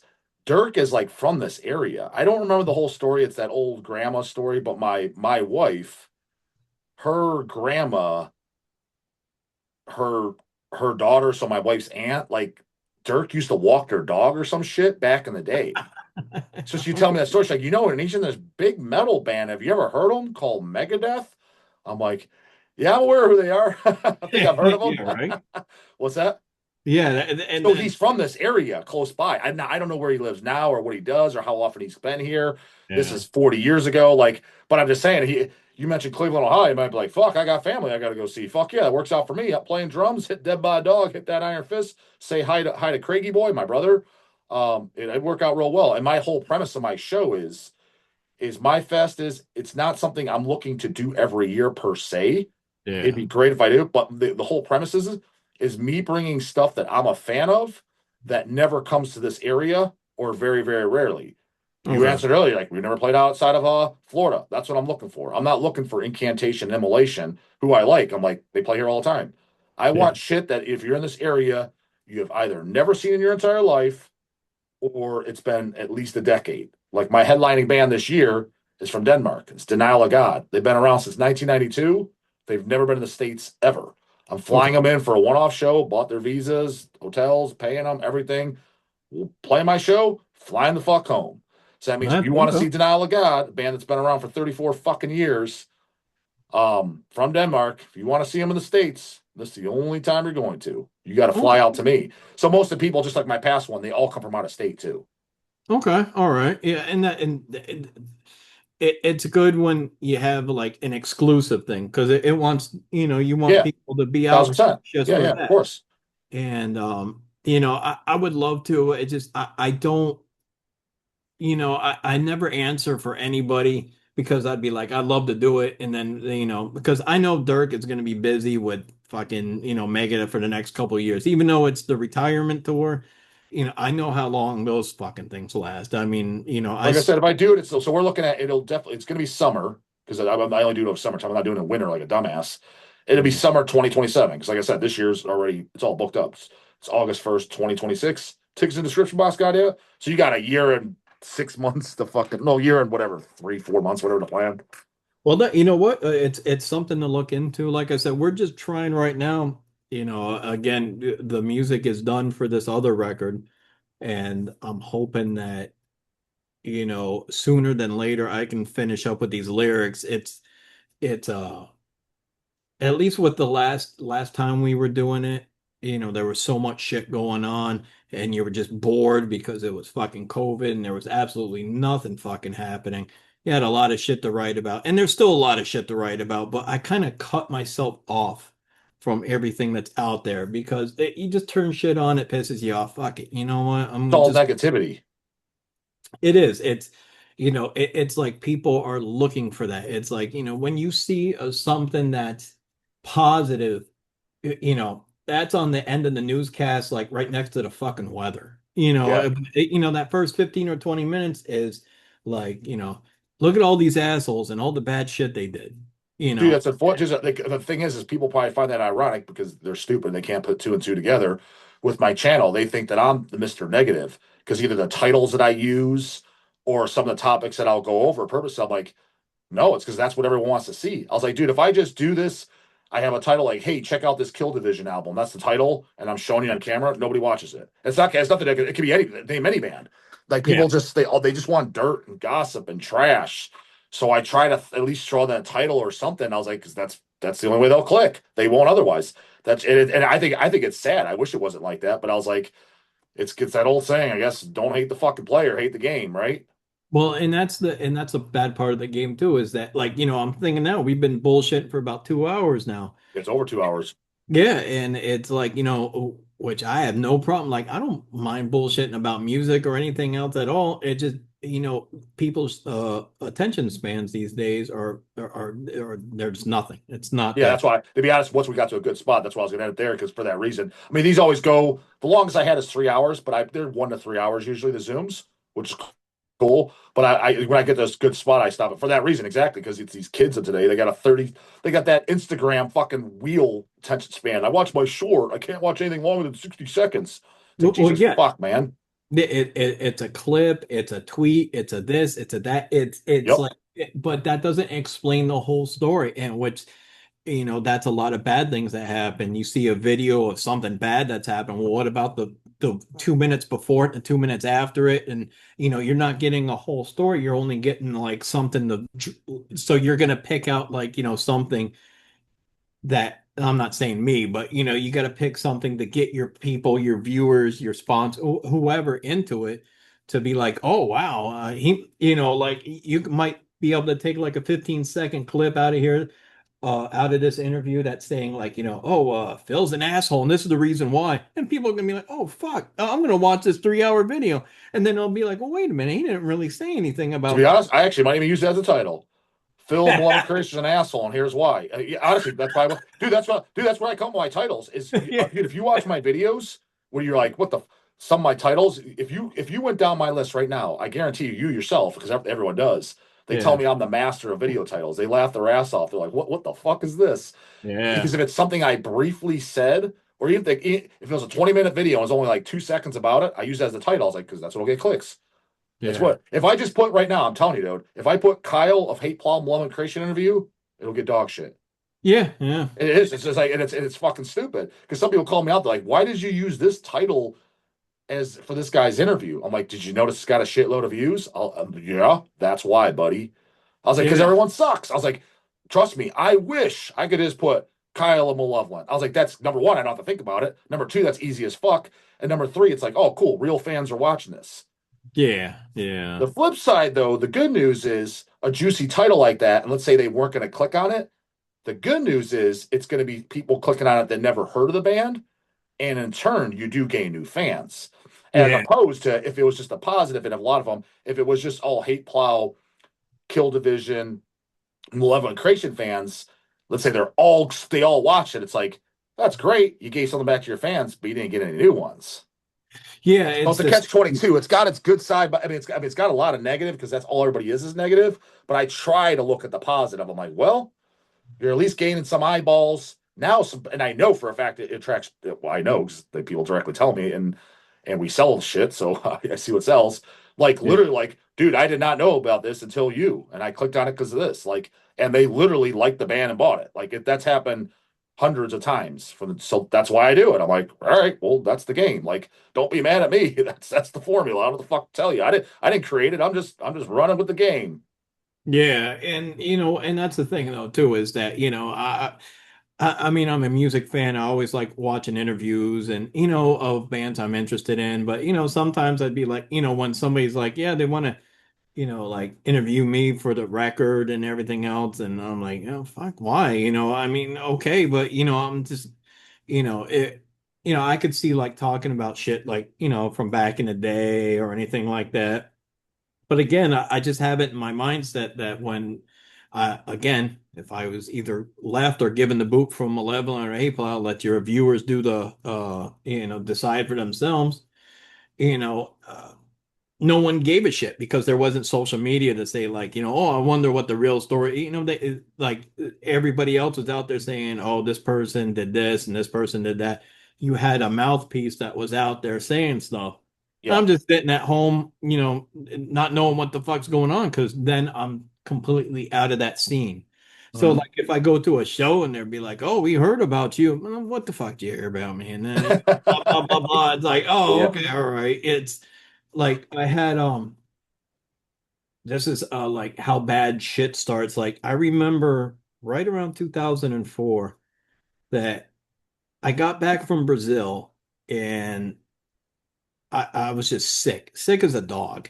And I went to this doctor and he was like, you know what, we're gonna knock that shit out of you right now. So we're gonna give you this prescription of medication, but we're gonna double up the dosage to like 6 billion milligrams, whatever. I was like, okay, whatever. I'm not knowing what it is. So He's it's like like, an antibiotic. yeah, Yeah. it was an antibiotic, but it was like, instead of like having like the normal 500 milligrams, it was like 2,000 or 3,000 milligrams. He was like, fuck, this will be knocked out of you in no time. Oh, that's Yeah. great. Well, it completely fucked my system up. And I ended up like it gave me like something called Steven Johnson syndrome. What the fuck is Steven Johnson syndrome? I didn't know. It's basically second and third degree burns inside your body. So all of a sudden I started peeling all Oh over. shit. So like I had to wear like the white gloves, like when you see somebody opening a door at a real fancy hotel or something like that, because my hands were peeling. And I looked like a crackhead because I had these dry ass lips and I was just peeling everywhere, like it was coming from the inside out. And it really screwed up my insides. But in between that and to the next show I had with Malevolent, for some reason, the word got around that I had cancer and was dying. Mhm. They're like, "Oh my God, man, we're so thankful you did this show and blah blah blah." And we heard that you had cancer, and I was like, "No," and it just like it, rumors like that just run away when you don't Yeah. have um any means to get out there and say it. Like, let's just say, like right now, I'm talking shit. And then you get Phil on here and he says, you know what? Fuck that guy. Here's the real story. But at least now, like, he'll be able to hear it like 2 seconds later, 9 days later when you post it. Yeah. Then I could come on there and say, well, hey, fuck him, or fuck this guy. I'm going to tell you that story and blah, blah. It can end up being a real bitch fest or whatever.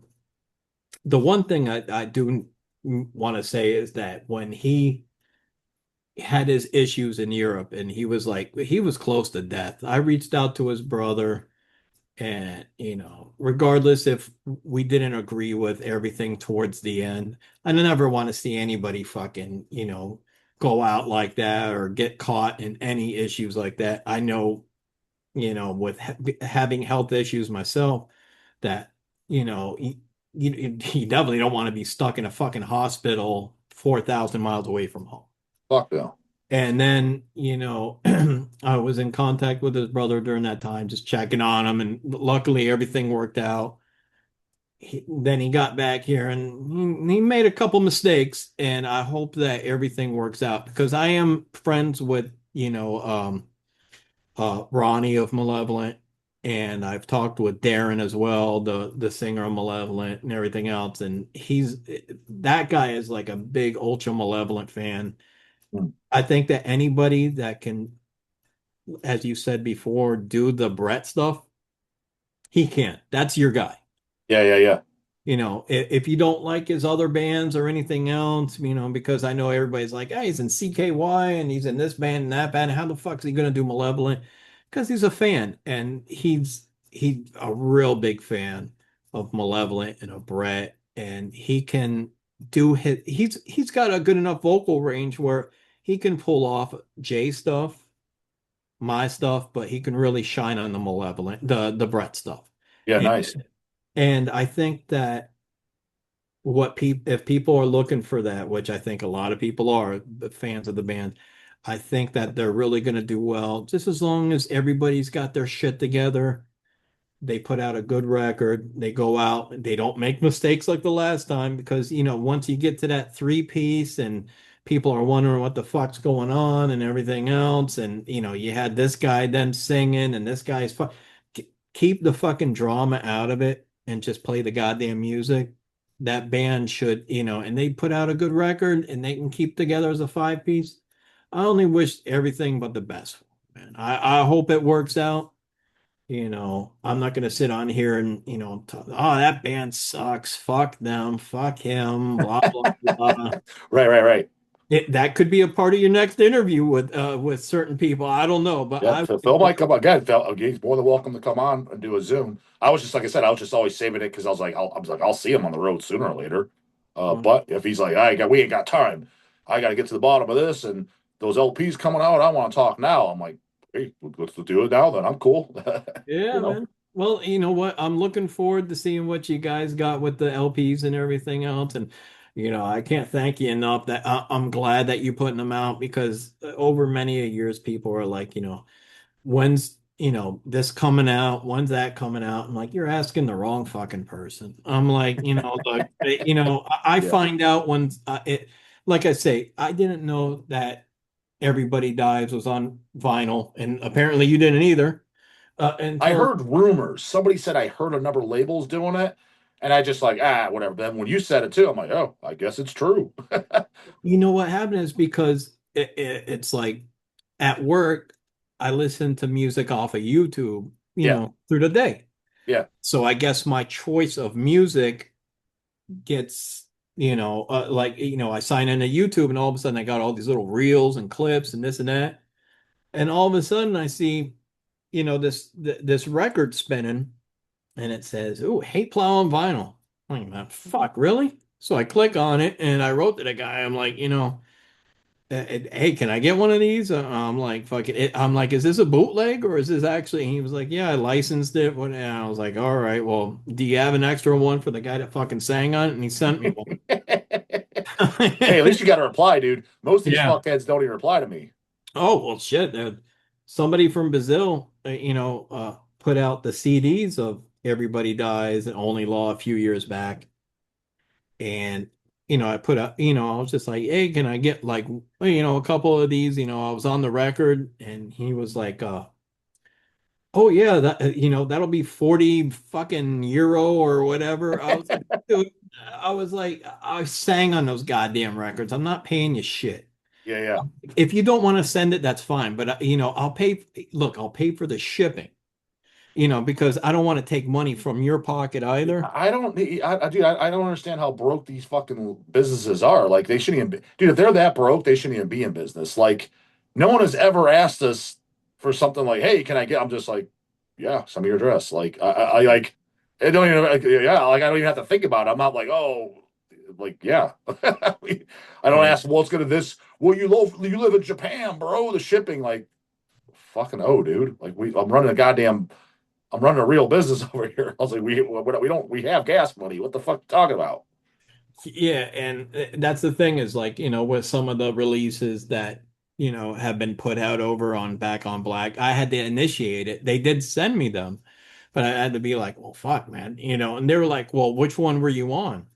I'm like, Of course okay, they don't know. Dude, that's what annoys me about labels like Back on Black and shit. And don't get me wrong, we get their stuff and I own some of their releases. But that's yeah, the difference between us and Hell's Headbangers and like labels like them or yeah, Roadrunner or any of them.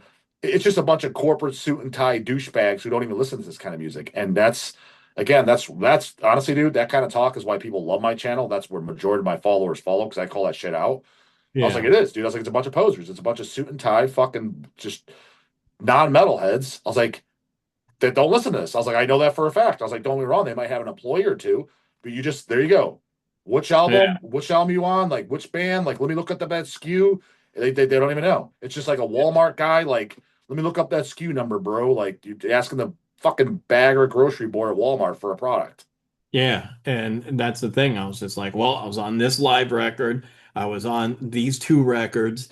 That compilation has got like four of our songs, blah blah blah. And they ended up sending me like fucking some of the wrong records.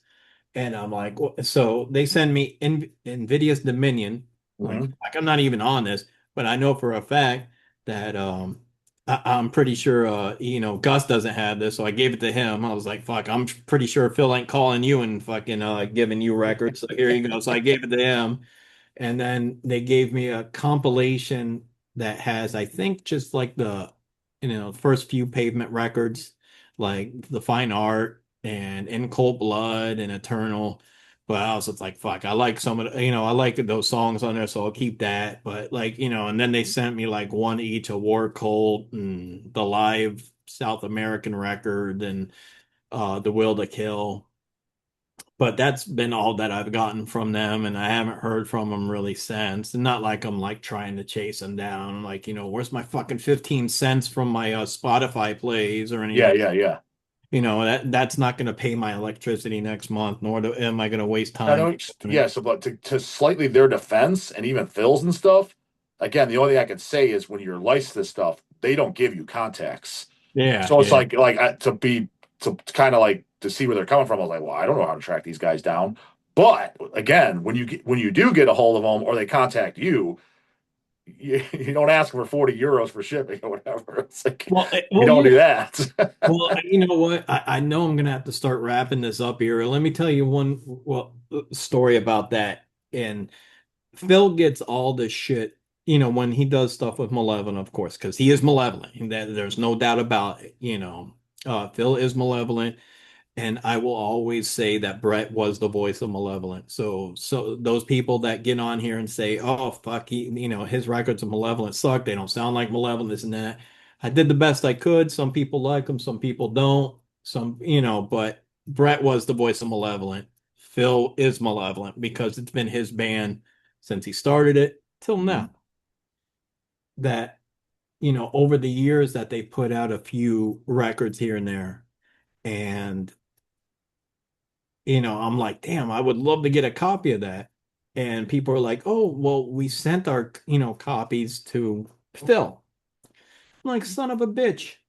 So, and everybody's like, well, just get a hold of, Phil for the longest time when I was growing up, he lived on Third Terrace, 5300 something Third Terrace in Oakland Park, Florida. And I'm just a block away from that. Like I bought my house and I realized, holy shit, I live a block away from Phil. And he was the one, and like I've seen him once or twice since then, the whole like 15 years. So now he's moved. I don't know where he moved to now. But for the longest time, we were like, almost neighbors. In fact, I was walking my fucking dogs one night, and they do that 70,000 tons of metal cruise. Yeah. And I was walking my dogs one night, and all of a sudden I hear this voice in the background just fucking, having an argument, like fucking blah, blah, blah, blah. It was Brett talking to somebody. Hmm. Like, Brett, what the fuck you doing down here? Yeah, fucking, we're going on a cruise tomorrow. I'm playing a show. And I was like, holy shit. He was like, what are you doing here? I was like, my house is right there. I was just like, I live like that block away. Oh, and so Brett came over and we had some beers and fucking shot the shit all night long. And I ended up taking them to that goddamn cruise. They wrote me Okay. into it. I'm not even in the fucking band, but I'm giving them a ride to the cruise. Yeah. And, so I lived next to this guy for a while, but we just never, I'm working, I'm doing my When thing. was the last time you talked to Phil then? Man, let me see here. You mean talk on the phone or text? I guess both. But yeah, I guess on the phone first. Let's say that. Phone, been a long time, man. No, I would say probably about like 2 years, maybe. Talked He, on the phone. yeah. Okay, that's not as. I thought it was you're gonna say fucking 15 years or something. Well, let's just say that at the time he was having an issue with whoever was ever in Malevolent, and he asked me to do a tour for him. And I was like, dude, I can't. I work. And he was saying, fuck this guy. It's not working out, blah, blah, blah. I was just like, he was like, we'll go out, we'll do this, we'll do that. And I was like, dude, I was like, I don't know what I can tell you, how plain to tell you this, that I can't tour. I might be able to do like a couple shows and like a weekend or something like that, but I can't take off weeks and weeks to go on the road and do a fucking tour with you or anything So like that. was he pissed by that answer? No, he was just like, oh, come on, blah, blah, blah. And yeah, I was just like, yeah, I mean, he thought that I was, gonna just jump right on it, maybe. I don't know, but it just, I just told him, I was just like, man, it's not feasible. It's not something I can do. And then he would be like, then he'd start talking about money, and I'd be like, well, I've heard that shit before. So I'm like, you know what?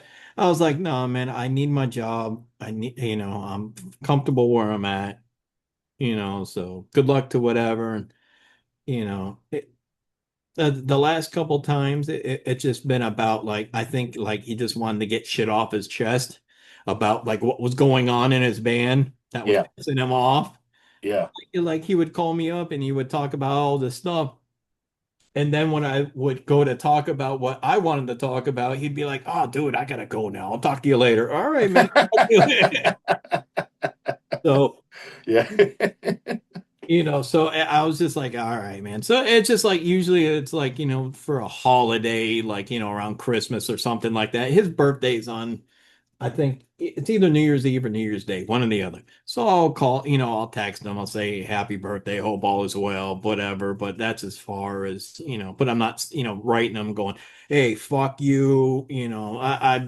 Luckily I've never been in a situation where I had any bad relationships, real bad relationships with any of former or current musicians that I've jammed with. And thankful for that. Look, I ain't got too many years in this life left. I'm not gonna fucking stress out on arguing and drama and bullshit, with something that like, happened like 20 years ago. So I hear you.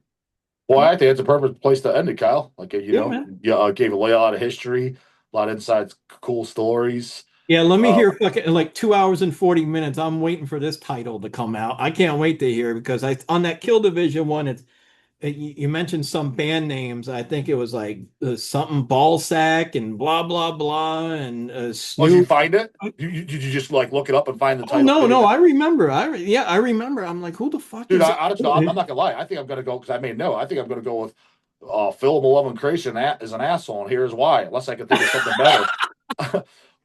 Oh man, you know what? I'm gonna look, man. Now, I'm not gonna lie, because don't get me wrong. Hey, this is kind of sticking me a little bit too, because he's probably like, "What the fuck, motherfucker!" Like, he's got my number. I might even give him a heads up. Like, I might. Oh Jesus Christ! All right. Well, see, that's the thing. Or It's like, or if you got a better idea, if you got a nice juicy title, oh, don't I'm all ears too. I love when people come up with titles. If you got a nice juicy title, Kyle, because like I said, this will go up in 7, 8, 9 days. Just email it to me. You got my email. I'm the best singer in Malevolent. Fuck everybody else. All right.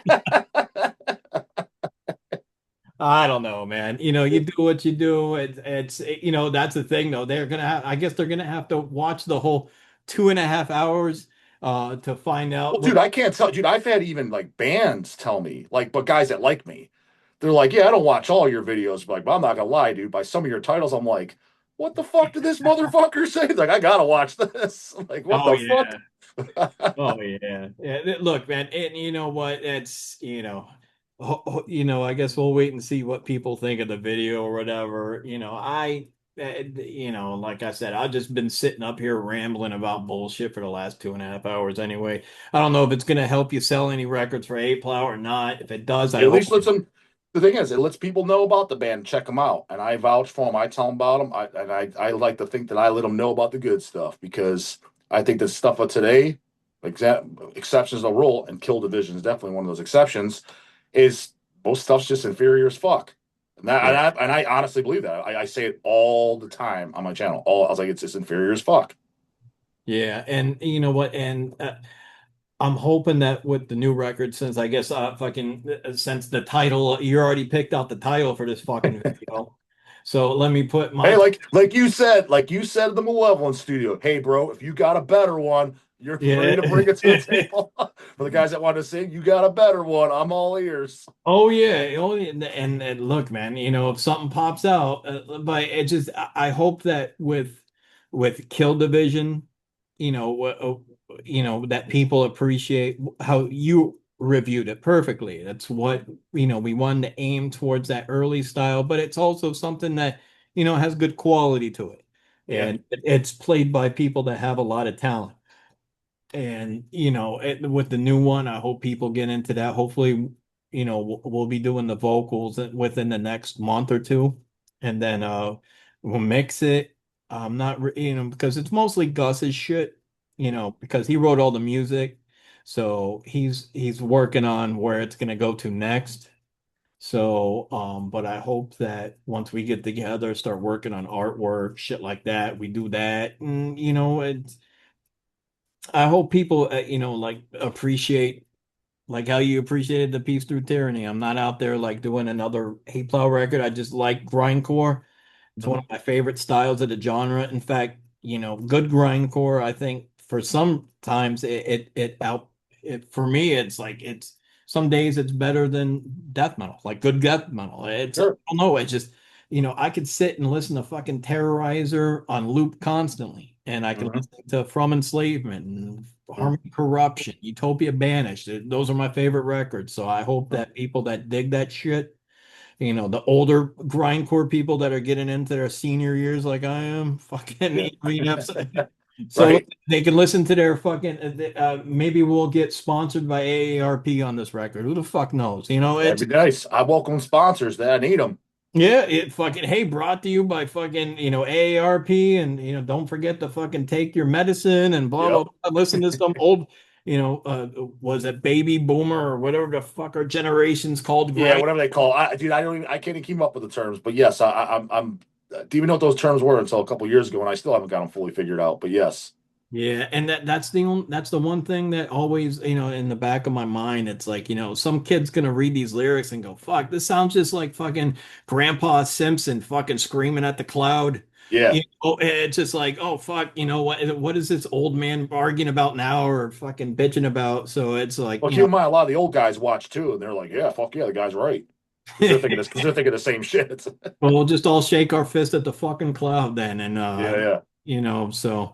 But yeah, man, fucking, I hope, I hope that the Hate Plow ones, I hope that they do all right. I appreciate finally someone putting them out. And, Mhm. the what you described about them, I hope, I'm sure they'll be quality, and, I've seen some labels just put out absolute, as you say, dog shit. And Mhm. I'm glad that, like, from what I have of yours from that Divine Empire, it should sound good. And I hope a couple people get into it and fucking buy them up. Oh yeah. All right, Kyle. Well, yeah, it was definitely good talking to you. My battery's about to die too, and I got to take a massive piss. So we'll end it there. All right, man. So I guess I'll hear from you when I see your title out there calling people assholes and shit. So I guess I'll have to put out a rebuttal. So maybe have your battery charged next time and make sure you take a piss before. I will. Hell yeah. All All right, right, man. Kyle. Good talking to you, dude. Hey, talk to you later, man. Yep. Hey, when is that thing coming out anyway? When is the Hey Plow coming out? Well, like I said, that's dude. I mean, I should have ship dates. I wouldn't be surprised if I could yeah, add pre-order links to this video. Like they were done, and one of the Obi strips was messed up, so they just had to fucking redo it. So Okay, all right. yeah. Because I mean, not like I have like the amount of viewers or subscribers that you have, but I have like a small little thing on Facebook with just like if I do anything, if I put anything out or whatever, let me know so I can put out pre-orders there. Maybe you'll get an extra one or two or some shit like that. So at least I can advertise it and put it Yeah, out. I'll send you the link to this video when it goes up, or when it comes out. I think, cause I don't know if I can send you it early because there's an early. I don't fucking know, but it goes up when it goes up. I mean, I'll send it to you the link so you don't have to All right. search for it. But yeah, All right. I think this goes up in let's go up in 9 days, something like that. It just goes up next in line because I already have pre-up because I upload a video every day. So Yeah, yeah, yeah. yeah, So okay, man. Well, fucking yeah. Good luck. And like I said, I don't think I'll be thinking about a better title than what you came up with. So I guess I'll be getting a text from Phil sometime soon saying why I call him an asshole. I'll tell him, well, he's got to watch the whole yeah, two. gotta watch the goddamn video. Make sure Yeah, to subscribe too. God damn it, leave a he's got to comment. yeah, 2 hours and 40 minutes. He's got to watch the Titanic version of an interview. Exactly. All right, Kyle. It was good talking to you, dude. All right, take care, man. Have a good one, You man. too. Later. Later, man.